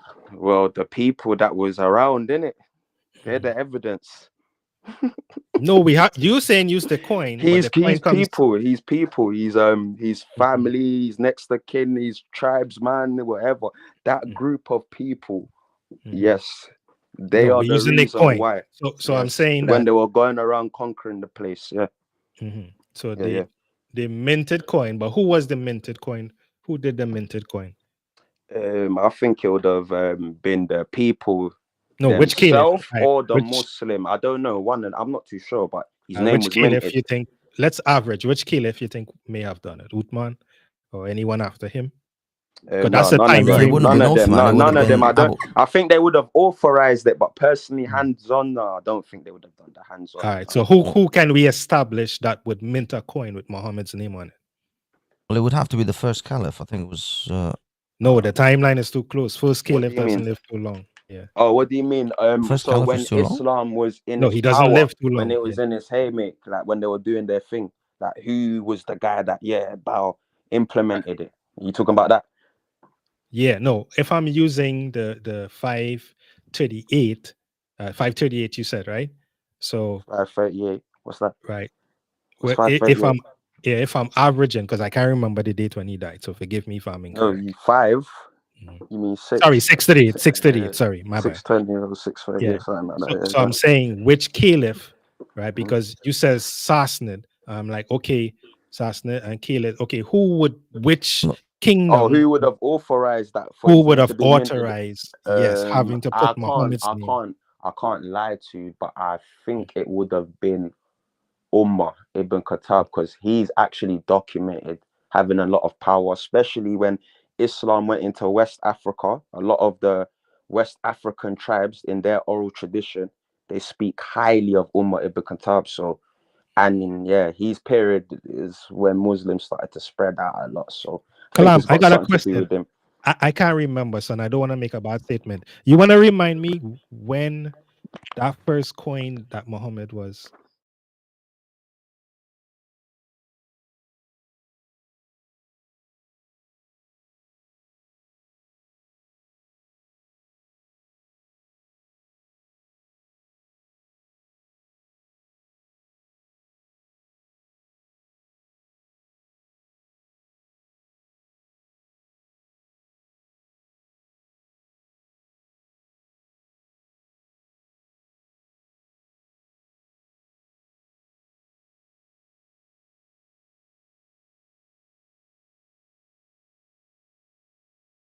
No, When Sorry no, about no, that. no, sorry, not in its power. When it was established, when they established. So Yeah. what I'm trying to say is, if we're establishing someone named Muhammad, and we're using the coin, I'm just looking at, okay, who then minted it to The have put people, Muhammad, the Sassanids or whoever they were. Bro, right? you do know when the Arabs conquered certain places in the Levant, yeah, I think they were with the Persians, they had no clue in what they were doing. They even had to ask the Persians, like, yo, what's this about? Listen, they weren't knows, like, they had to learn all these things. You get what I mean? So whatever Right. you're trying to say is like there's some sophisticated higher people. No, they weren't that. They were just some desert people, bro. No, So because here's the get me, thing: desert people then don't mint coins. bro. Desert people's Yeah, didn't trade. you just hear what I said? They No, learned no, that stuff right, later on. And I right. So don't here, even think it was even the Arabs that even started. I think it was definitely up north, the Sham, the Levant, that the coins, all them way there. I even need to look into this again. I'll be real. I'm freestyling off my head. So no if you lot get problem. me off guard, you got me off Yeah. guard. But No. I'm not going to take it because I know. Listen, I've done this before in terms of the coinage, but it's been a while. So my only that's why I'm bringing up the coin again, because the coin is pretty late, right? And I was just going to bring the argument to you, just what as the you Abdul alluded. Malik coin, the what in his timeline? I'm just going to bring it is that there was no Even coinage Google it. Hold on. in terms of how the Arabs did trade. Pardon? Abdul. Yeah, there was no coinage trade per se. There was exchange Coinage of trade. What are you gold talking and about? 697, Abdul yeah. Malik's one. But what do you mean coinage trade? That's So weird. no, so okay, you can trade in gold and silver. That doesn't mean it has to be coins. That's what I'm getting at. Because since Arabs didn't really mint coins, right? It was more, let's put it this way, coins Wait, were really introduced for payment and ease of payment. so are you trying to say Arabs never had the knowledge of a dinar? No, that's not what I'm saying. What I'm saying is this. If you're saying Muhammad's And name is dirham? minted on the coin, and that's evidence for him, right? Yeah. Right. I'm saying the problem that creates is that even in the community that he existed, Yeah. right, that the use of coins, right, was Mhm. not something prevalent. They did What do you mean? exchange. No. You've got it wrong. You're No, talking no. about So use. no, No, hear no, no, me, no, no, no, hear no, me, no, hear no, me. no, Let me no, no, finish. no, no. Let Come me on, I'm letting you finish. talk. No. You're Let me talking. I'm finish. interjecting. Sometimes an interjection is healthy for the conversation, so we can go back and All forth. right, You know, okay, like let me hear you. sparring. All right, Like all you right, know what I grandson. mean. Go Like ahead, go it ahead. can Go be ahead. like we got to entertain the crowd, right? Cool. All right, go ahead. Usage Mm, and production is two different things. So they didn't produce the coin, but them using the coin, they would have had the knowledge of it because the dinar and dirham, they had the knowledge of money. And you've got to remember the Oxumite Empire conquered that area. So you know So what I mean. So no, I'm they not. would have Listen, had I'm knowledge not. of coin. Right. So listen, that's not Even my. You didn't hear my argument. So that's what I'm trying to tell you. I'm telling you that the usage of coins was not prevalent. I'm not saying that they didn't know what a coin was. no, but yes, they did use coins. Well, No, let me it finish. wasn't prevalent. They were not the ones minting it. They were They not were the No, ones using so they weren't other minting. people's producing it. They weren't coins. they weren't producing it. No. So what I'm trying to tell you is that they The usage they exchanged. was using it. Wait. What I'm trying to tell you is that they exchange gold and silver in whatever form they did. They exchange cattle and livestock, grain for food, Yeah, water. that's normal. But bartering Right. bartering Bartering. system. what are you trying to say? No. Dinar and dirham. What is that? No, listen. Here's my No, listen to my you point. can't Wait, skip that. That is listen to my crucial. point What is first. it? What Right, no, is that? Is it so- is that a rock? What is it? No, it's a coin. But listen to my argument. I am not disagreeing that there were not coins, and I'm not disagreeing that the Arabs in Muhammad's time didn't use. I'm saying that it was not something prevalent because that was not their way of life. That's not the What way do you they mean conducted prevalent? trade. So basically, they So weren't when they, used all to right, so let me put it coins. this way: Is this when what the you're trying to say? They merchants, weren't used to coins. so listen, when the merchants came and they traded, right? You had gold, you had silver. It wasn't coinage, right? So Because wait. let me finish. Let me finish. Nah. So I goods, Go on. goods were exchanged and bartered, right? What I'm trying to say is that A the lot of Arabs. speculations going on. What you're Wait, saying, you know, a I'm lot. saying, wait, let me Because you have finish. to prove where they're getting their gold from. I'm Oh, not to say man. that there's not gold in Arabia, but you're gonna have to I'm- prove. You're gonna what? So what I'm don't saying, know you're gonna let me Arabians have finish. gold like that. Well, let me finish. I What don't know I'm if I'm saying, lacking. Someone so please help me out. we're gonna help you. Don't worry, I got you. Let him get to So, the my end of brother, this. you understand the point I'm trying to make, right? Yeah, just let's land, please. Yeah. I know. You just let him land because I know Yeah. he's going somewhere, but you keep interrupting. You don't let him get there. Yeah. So all I'm just trying to tell you is that if we're gonna use the example of your coin, of someone minting a coin for Muhammad, right? Is that the mintage of that coin comes so later, way after he dies, way after all the caliphs, right? The caliphs and them, way after even some of his What? followers. Oh, you mean the own Islamic coin? Our own Islamic coin. It doesn't Our matter. own. Yes, Whichever the, coin. the coins that the Arabs minted with the name of Muhammad would have right. come so long after Muhammad's time that it would be insufficient for these coins to come from a mythical person called Muhammad that they created all right. later on. Thus, it cannot be used as evidence of Muhammad's So existence. Is it fair to say, wait. Is it fair to say that we are talking about an Islamic coin made by Muslims, not the Sassanid, not No, we're putting yes, that to the side, exactly, right? exactly. A coin made by the Arab caliphs, made by the Arabian Empire, whatever the hell you want to call it, and coined, but with Muhammad's name written on it. If this came so long after, then the myth of Muhammad. Well, no, that's the thing. It didn't. We're looking at the genealogy. We're looking at the timeline and trying to establish when this coin was made. What year did this the first Islamic coin come out? What year? Well, this is exactly it. This is where Time to establish. Time So wait. When was it? Yeah. When was so it? This is my point. Since the Arabs did not mint coins during the time of Muhammad, we can't use it. That's my point. How can't you use it as evidence when it's in the same time period? No, it's because 697. It's not during Muhammad's lifetime. It's not during Muhammad's time. Matter if it's during his lifetime or not. It's But in that same century. No, it's not.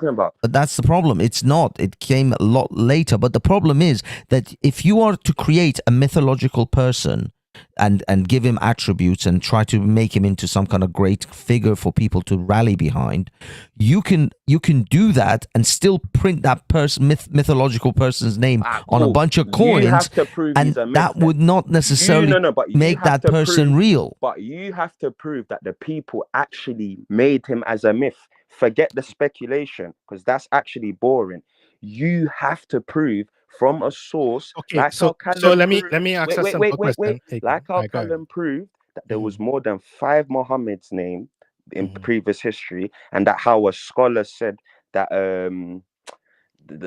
he said a lot. Basically, he actually proved you can't just speculate and talk it. You have to show where these people said, yo, he's literally a myth, he didn't exist. You have to say it, because either than that, what I'm saying is still stands. I still stand corrected. Like, you get me? Like, you can stand behind your coin theory, but the coin theory doesn't hold up. It's not a theory, it's a fact. Well, No, that's So the here's thing. the- It's not. You're not providing evidence. Okay, to one prove second. he's a No, myth. okay. Second, Let's be logical, right? You're not Relax, actually providing evidence to prove he's a myth. All you're doing. Let's do that actually. Greetings, Easy Bands. Let's see if we can do that. Can we? Peace and blessings, brother. Peace. Can we provide any evidence that there was a myth-making process that took place to create Muhammad? Is that something we can do? Let's say, I know there's something like Jesus mythicists. For those of us who are Muhammad mythicists, can we provide any evidence that there was a myth-making process that took place? Literally. Yeah. So you're talking to me, right? Yeah, anybody? Yeah, go ahead. No, Yeah, well, let me so just what- jump in. what- Wait, what I Easy wanted- Bands. Easy Bands, let me just get 1 minute and then I'll shut up. Yeah, here's my theory column, and this is why I'm saying is that the name Muhammad, if you wanna immortalize someone and immortalize their history, one of the first things that you can do is to mint a coin, right? But in the true tradition, if I'm using his argument, you would realize all of the coins that are minted for different dynasties and kingdoms have the current person. Bro, Right? your argument. Wait, let me finish. It has the current person insignia to note this currency was authenticated or on the authority of the king. So if I now want to authenticate somebody who died 500 years ago to give some credence to it, and I know it's a political promotion to create the text, then you create the money. You understand me? I'm saying this is just part of the facade that was created.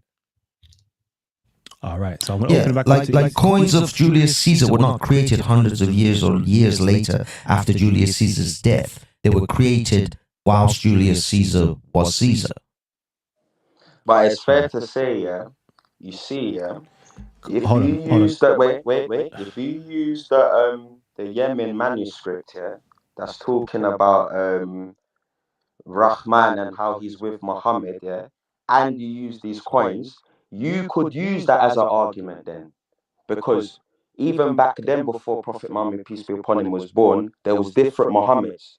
So, but you're talking about an Islamic, like you're trying to date it from the time it was minted. You're not trying to do the whole general thing like with inscriptions to prove, yeah, he's a myth. Because I just helped you out there. You're starting from the coin, so I can actually say he's a real person. I can act from the. You have to prove that he's a myth. All right, let's do that now. Okay, Easy Bands. Do you have Yes, anything brother. to say?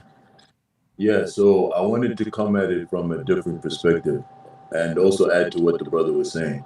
So basically, whether you want to say that Muhammad existed or not, we can disagree or agree because it's, there's not too much information on his existence, right? His real existence. Like you said, there's people that went by the same title. Muhammad was actually a title.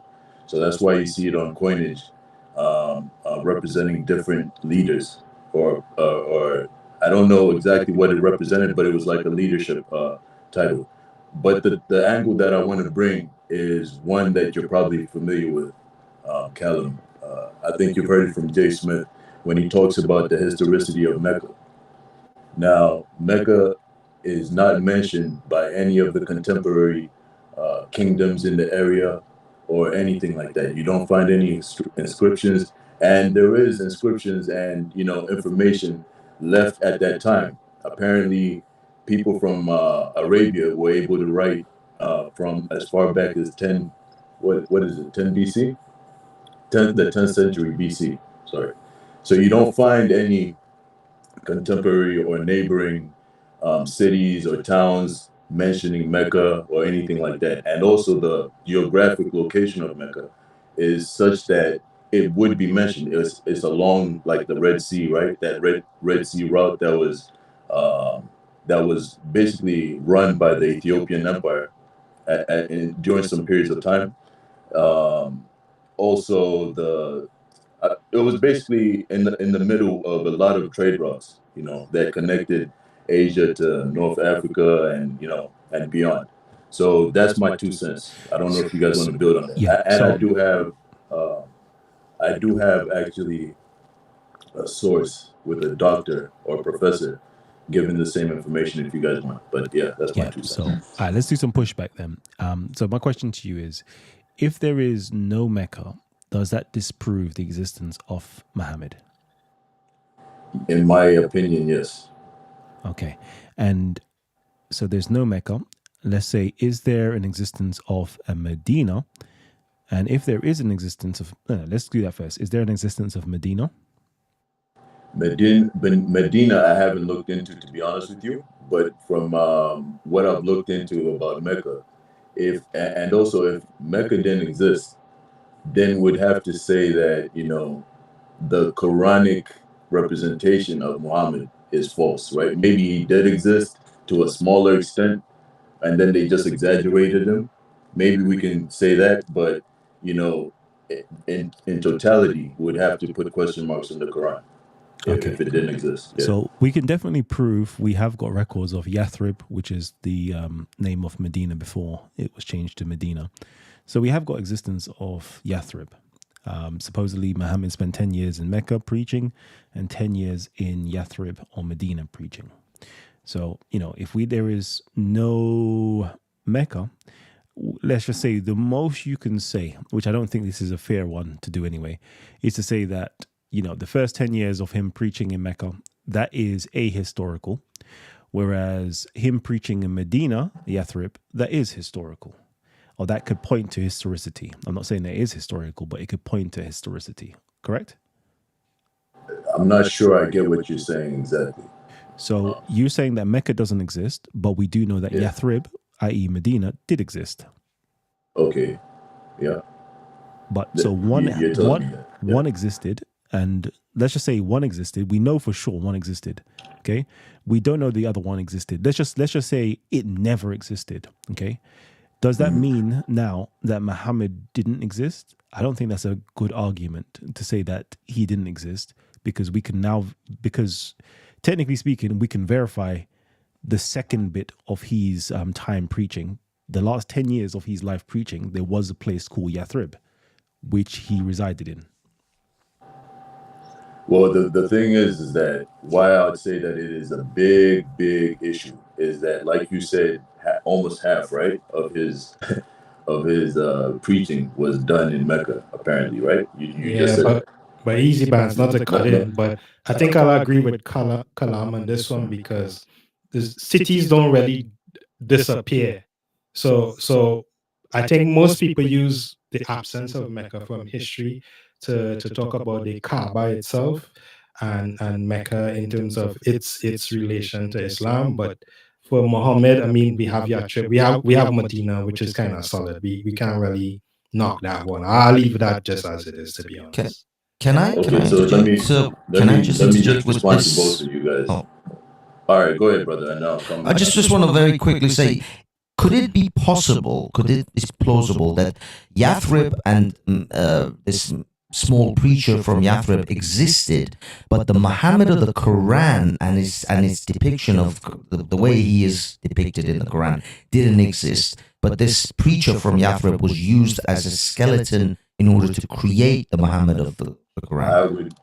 That's how I agree. I'm agreeing with that. That's the agreement there. And that's what I said just before. You know, the brother, I think is Prima, right? Prima. Yeah. So that's what I basically said to Callum. I said that maybe it could be that Muhammad existed, but in a smaller role, and then the Quran exaggerated, basically. So that kind of aligns with what the brother just said. What is the Muhammad of the Quran? So then it would be like like the brother just said, a preacher that came out of Yathrib or something like that, and then they blew him up into this, you know, prophet, you know, and based him in Mecca, because Mecca, you know, the way it's portrayed is like a spiritual center. They say that all the tribes used to gather in Mecca. Is that Muhammad of the traditions or Muhammad of the Quran? Because there's two different things there.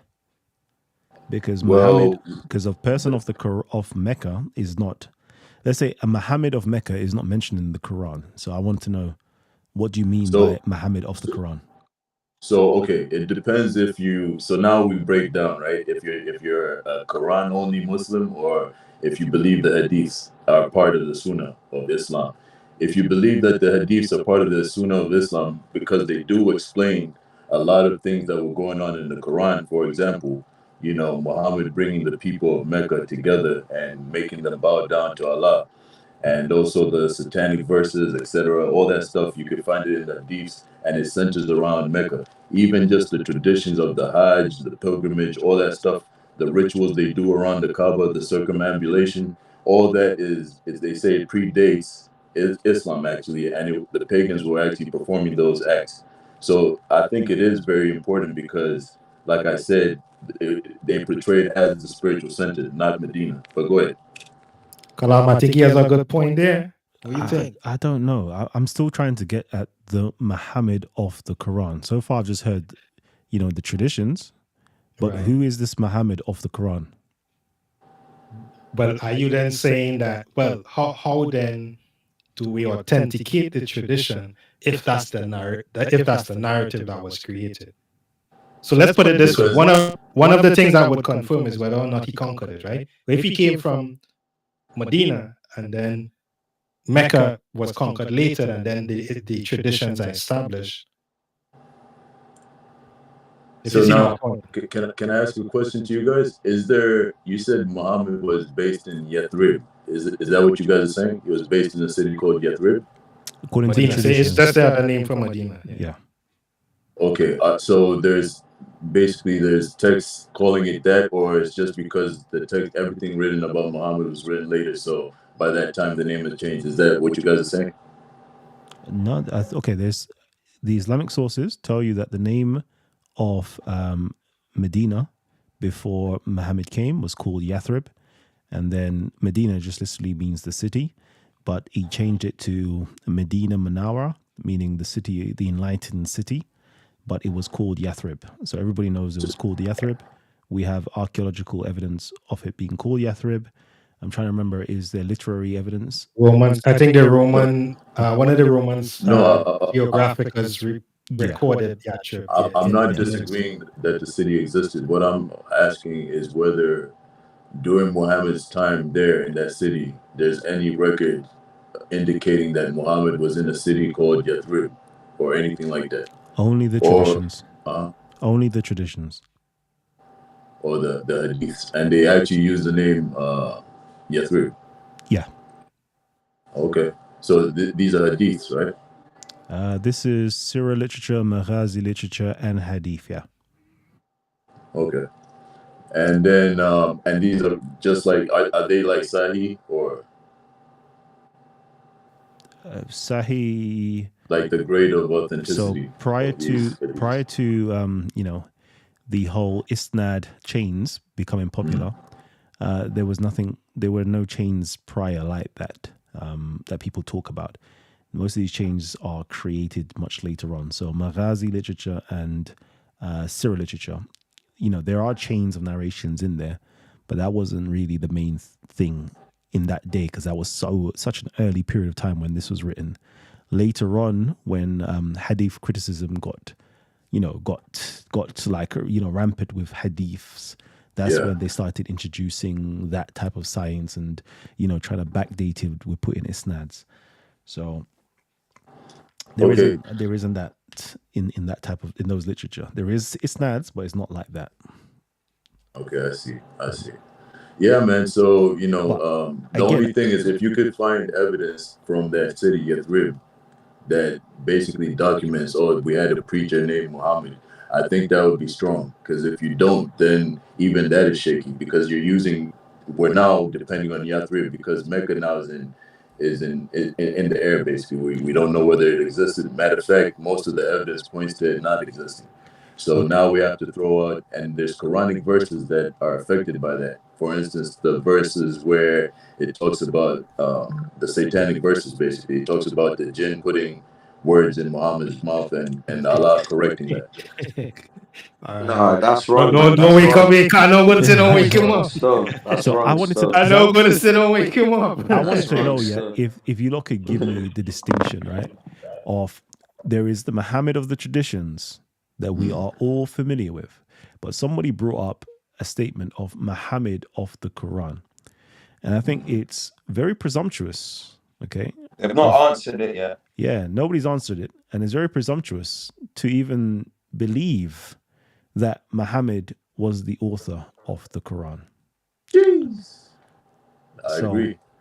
you I know, agree as well. before we make those claims as a fact of certainty, we need to substantiate it. Okay, whether because we have to separate our beliefs and our assumptions. What can we actually prove? What can we prove? Sorry, when I said Muhammad of the Quran, I didn't mean to presume that Muhammad was the author of the Quran. When I said Muhammad of the Quran, I meant the Muhammad depicted in the Quran and the surahs and the hadiths versus a real character that existed as possibly a small preacher in Yathrib who was essentially the blueprints for what became the Muhammad depicted in the Quran and the hadiths.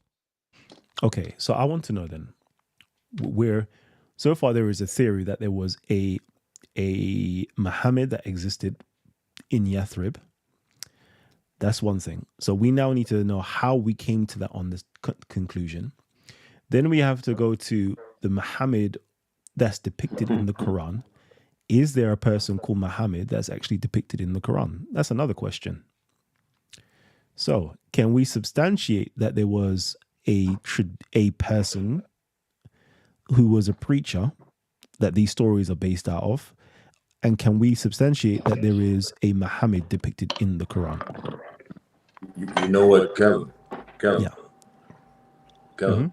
So you've been talking about the Ethiopian empire and stuff like that, which I enjoy actually. I just haven't had time because I've been working, bro. You know, to follow you on those. But what would be proof for me would be if he was recorded in the Ethiopian record somehow, because he did have a relationship with the Ethiopian empire, if I'm not mistaken, right?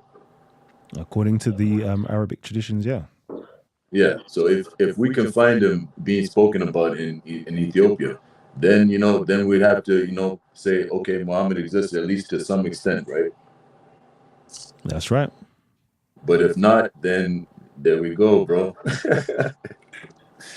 100%. We have to substantiate these claims.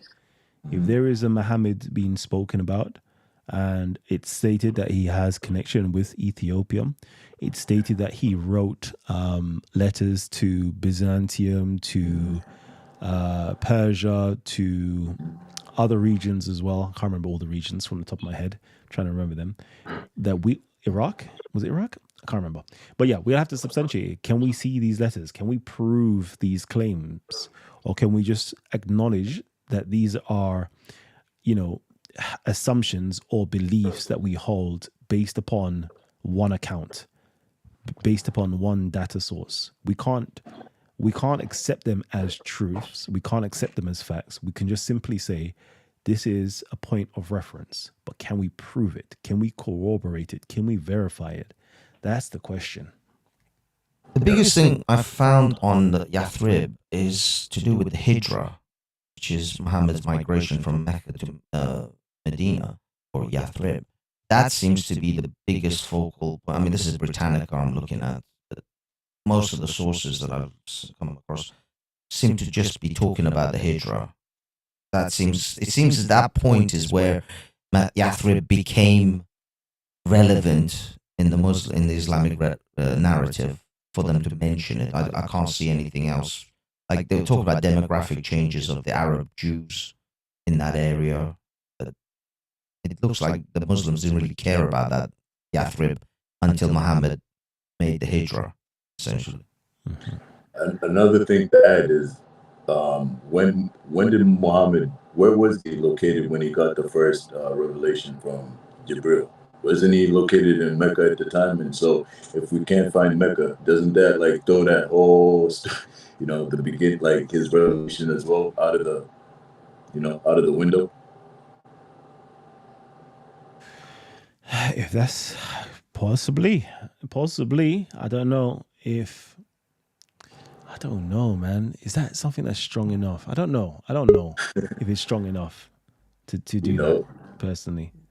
No, anyone can say I got revelation 20 years before and then have some type of text or recitation to say, well, okay, this is how it came. You know, I'm not just agreeing with the brother that I believe that there may be some type of Muhammad. I'm not saying that Muhammad wasn't like a popular name, just like their arguments, but I'm saying that this is a created narrative, and it is almost like you can see the beginnings of a religion being created, and people compiling these facets of it to kind of bring it together. But historically, and even organizationally, there's not enough for us to say, you know, have a pinpoint evidence to say, well, okay, yes, you know. Other than that, this could just be somebody idolizing someone who was, you know, had some good sermons and, you know, preached a certain style and they accepted it, and now this is now somebody coming later and, you know, really saying, well, okay, we can make this better, and let's kind of polish it up. That's just my point on it. Okay, so family tree, I think we've hit the 2-hour mark already. Okay, which is crazy. Time flies when you're having fun. You know what? We haven't gone into it in depth enough, right? I would really love for us to do this, you know, because there is the separation of the traditional Muhammad. I think most of us only know about the traditional Muhammad, and I don't think you guys know that there was literally a creation in terms of narrative form of what we know of Muhammad in the court of the Umayyads, starting off with Abdul Malik, when they requested certain storytellers, certain people, to produce a narrative of Muhammad, of his expeditions, of certain things. And then that was, how can I put it? That was populated amongst the people. And then after that, there was a grand rising of people mass producing stories. They're called Kas or Kisas or Kas. I believe they're called Kas, storytellers. And it's well documented inside of Arabic literature or Muslim literature to say that they were literally creating hadiths to teach people adhab, like how to manners and how to conduct oneself. And they was placing it back into the lips of Muhammad. And this was okay to do. This was literally okay to do because it's there to tell, you know, fascinating stories for the benefit of the community, even though they were lies. Okay, even though they were not factual, this was permissible. Propaganda. So what, even the Muwatta? No. This is something else. You're now talking about fiqh. There is adab. So- there is different classifications of literature. Okay. Yeah. Kalam, I want to ask one question. Could you tell me during that time that you're referring to, who was one of the main names in Islamic history that was connected with that? Who lived during that time? Who lived during that time? Do you know? Yeah. I'll have to bring up the hadith books. You know, I'll have to bring up the books to actually. I think it starts with an I, right? Go on. What are you gonna say? I think it's Ibn Kathir. No, this is before Ibn Kathir. Ibn Ishaq, Ibn Ishaq. You would see the certain progression from those literary narratives. I think one of the best known Abbasids is it Rashid? Yeah, he loved that.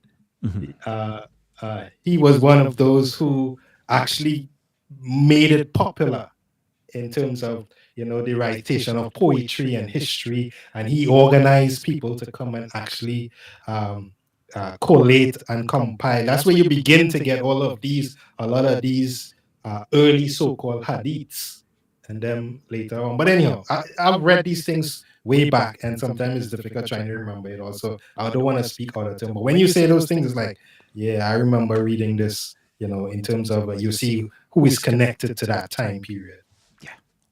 So, as I was saying, there was this whole, you know, creation narrative of, the Prophet Muhammad.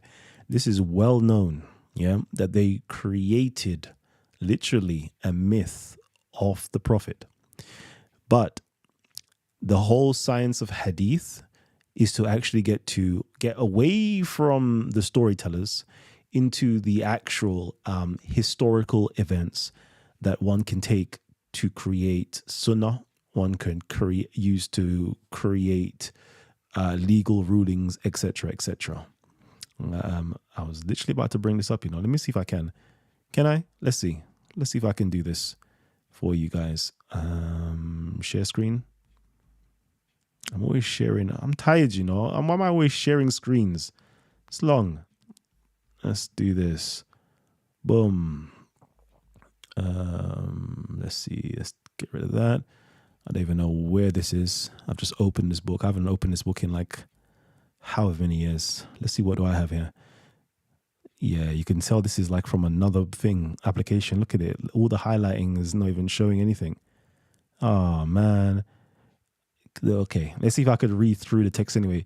The Caliph Umar ibn Khattab considered documentation of Sunnah and consulted with the companions, many of whom supported the idea. But as Urwa ibn al-Zubayr said, see, it's all gone, man. It's all gone. All this good stuff is gone. Okay, you could tell this is old because now the highlighting is not even coming through. It's coming off as something else. Sorry, man. I wanted to show you guys some. What's the source code? This is actually let's go to the beginning of the book. 1 second. Textbook of Hadith Studies, Authenticity, Compilation, Classification, and Criticism of Hadith, Muhammad Hashimi Kamali, The Islamic Foundation. Yeah. Okay, So this is like Islamic stuff, like not Western studies, but like actual Islamic stuff. Basically, how you actually do Hadith criticism. Yeah. And so forth, right? But in here, it outlines everything for you.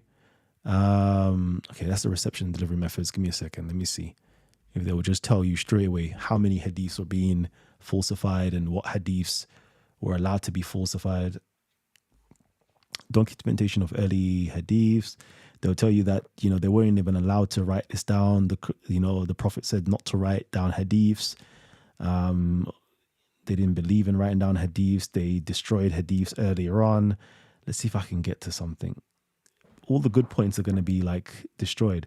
One of the best known Even collections. Omar ibn Khattab beat up someone for that. I think it was Abu Huraira, one of them guys. Yeah. But supposedly there were certain prominent companions that actually had collections and so forth. But let's see if we can get to the point. Hadith major. Okay. Cool. Never mind. This is literally off topic. Let's see. What's this? Why is the highlight not showing words? It's because this belongs to like another version. Okay. Another version of Did you highlight it? Yeah, I highlighted it. But because it's like something else, No, it's not showing. Kalam, could it be that because you're opening this in a web browser PDF, instead you should open it in actual Adobe Acrobat? Maybe. Oh no, I'm in Adobe Acrobat right now. Oh, It's just like sharing it through to you this way. Yeah.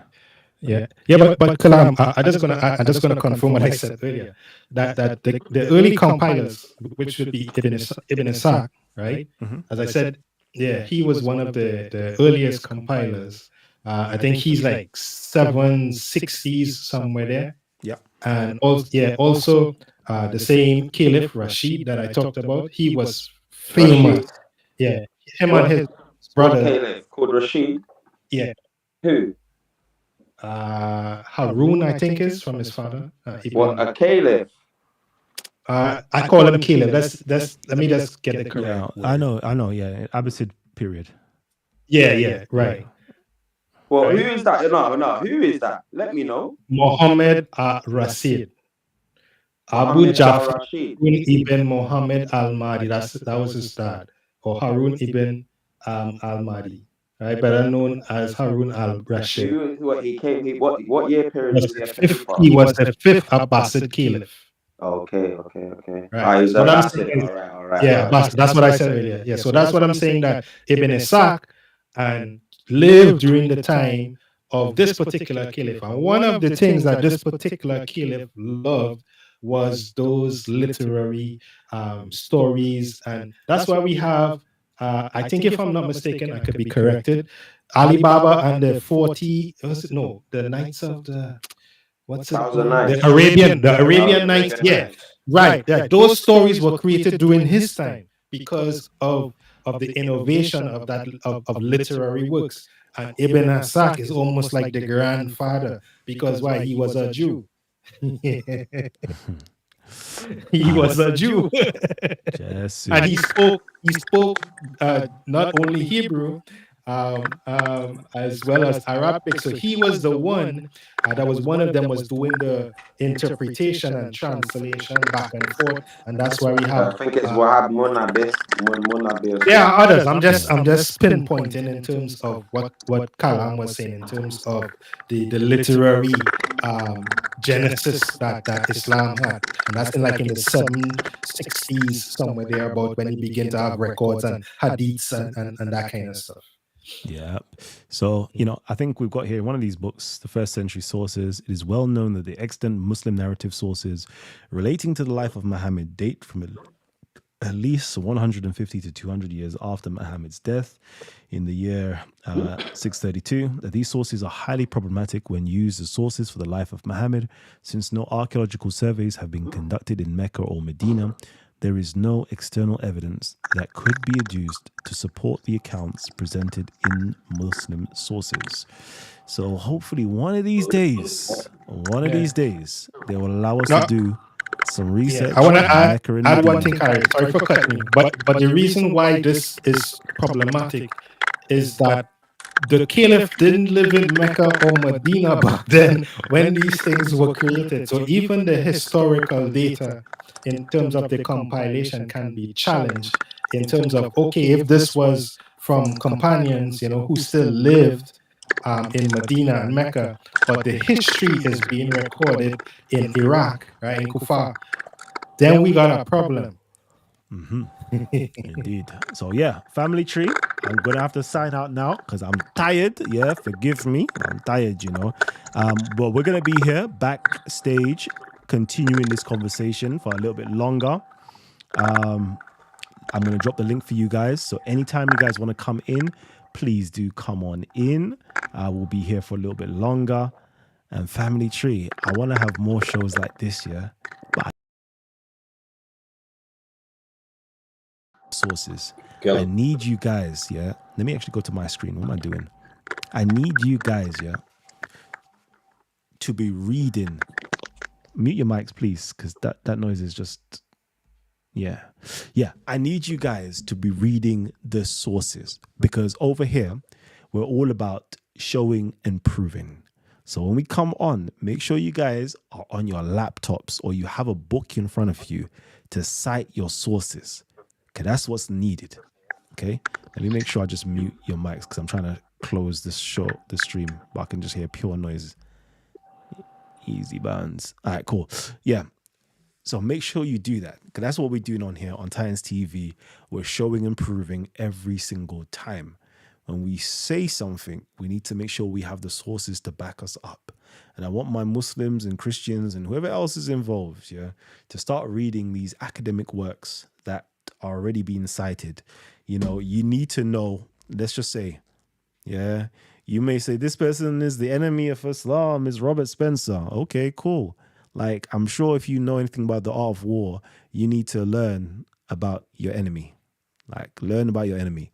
Learn the arguments, okay? I don't want to hear your constant propaganda. And then when somebody comes out of the blue, yeah, with a left hook, a combo, you can't even hit back or dodge, yeah? Because if we start going into Christianity and you can't even, fight back, yeah, because you don't know how, it's going to look mad. Same with my Muslims. You need to be able to fight back. Go and read up on the academic sources. Go read the history books. Go read, the Muslim, books concerning the history of your prophet and the history of Islam, etc. Then go and read, as we did with Robert Hoyland. Let's go and see what the people outside of Islam had to say about the Muslims, had to say about the Arabs, had to say about the Hagarenes, the Saracens, whatever you want to call them, what they had to say about all these things, okay? Because you get to learn about your religion.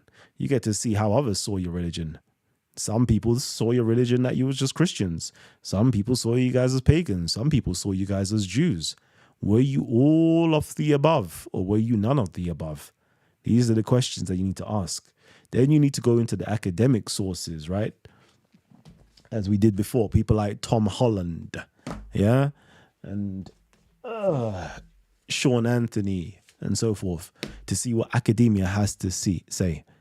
Because they've gone through it meticulously. Okay, and they're giving you the footnotes. I'm telling you, the treasures are in the footnotes. When you open up these books and you see all the footnotes, yeah, and you find some little gem, trust me, you'll find gems in the footnotes on academic work, because they know so much, but they can't fit it all in, and they'll just dash you one little pearl right there, yeah. So yeah, I'm just trying to encourage you guys to actually do more reading and be more critical thinkers as well, because sometimes we accept things without actually questioning them. And then when you got somebody like me, it'll be like, all right, prove it. Because I know me, for example, for the last however long, I've been coming with you guys to do with the whole, Ethiopia and it being, Arabia being in Ethiopia and part of the Abyssinian Empire. Like, I already know the first thing you be like, prove that. I don't believe you. That's not what we've been taught. So I need to make sure I can show you the sources 100%. Here you go. If I'm saying Abraham did this, I know I need to be showing you the sources of that. If I'm saying that Muhammad did this or the Quran did, I know I need to show you the sources. So if you expect the sources from me, please make sure you have your sources for yourself. Anyways, family tree, I'm just trying to let you guys know, put you on some game. The link has been shared down below, and join us and hit the subscribe button if you ain't already subscribed. Otherwise, just make sure you share the show, man, far and wide. Let everybody know we're live on Titans TV again. Every single day we're doing shows. Hold on, tomorrow it's Trinity versus Tawheed. Jeez, Trinity versus Tawheed, yeah? So Muslims and Christians, you're invited. Trinity versus Tawheed. I don't know if I've created the thing already for it, but tomorrow 9 p.m. GMT, inshallah, Messiah, we're going to be doing it. But yeah, family tree, I'm signing out now. Peace and love, and I'll catch you guys on the next one. Oh man, young Cali, baby.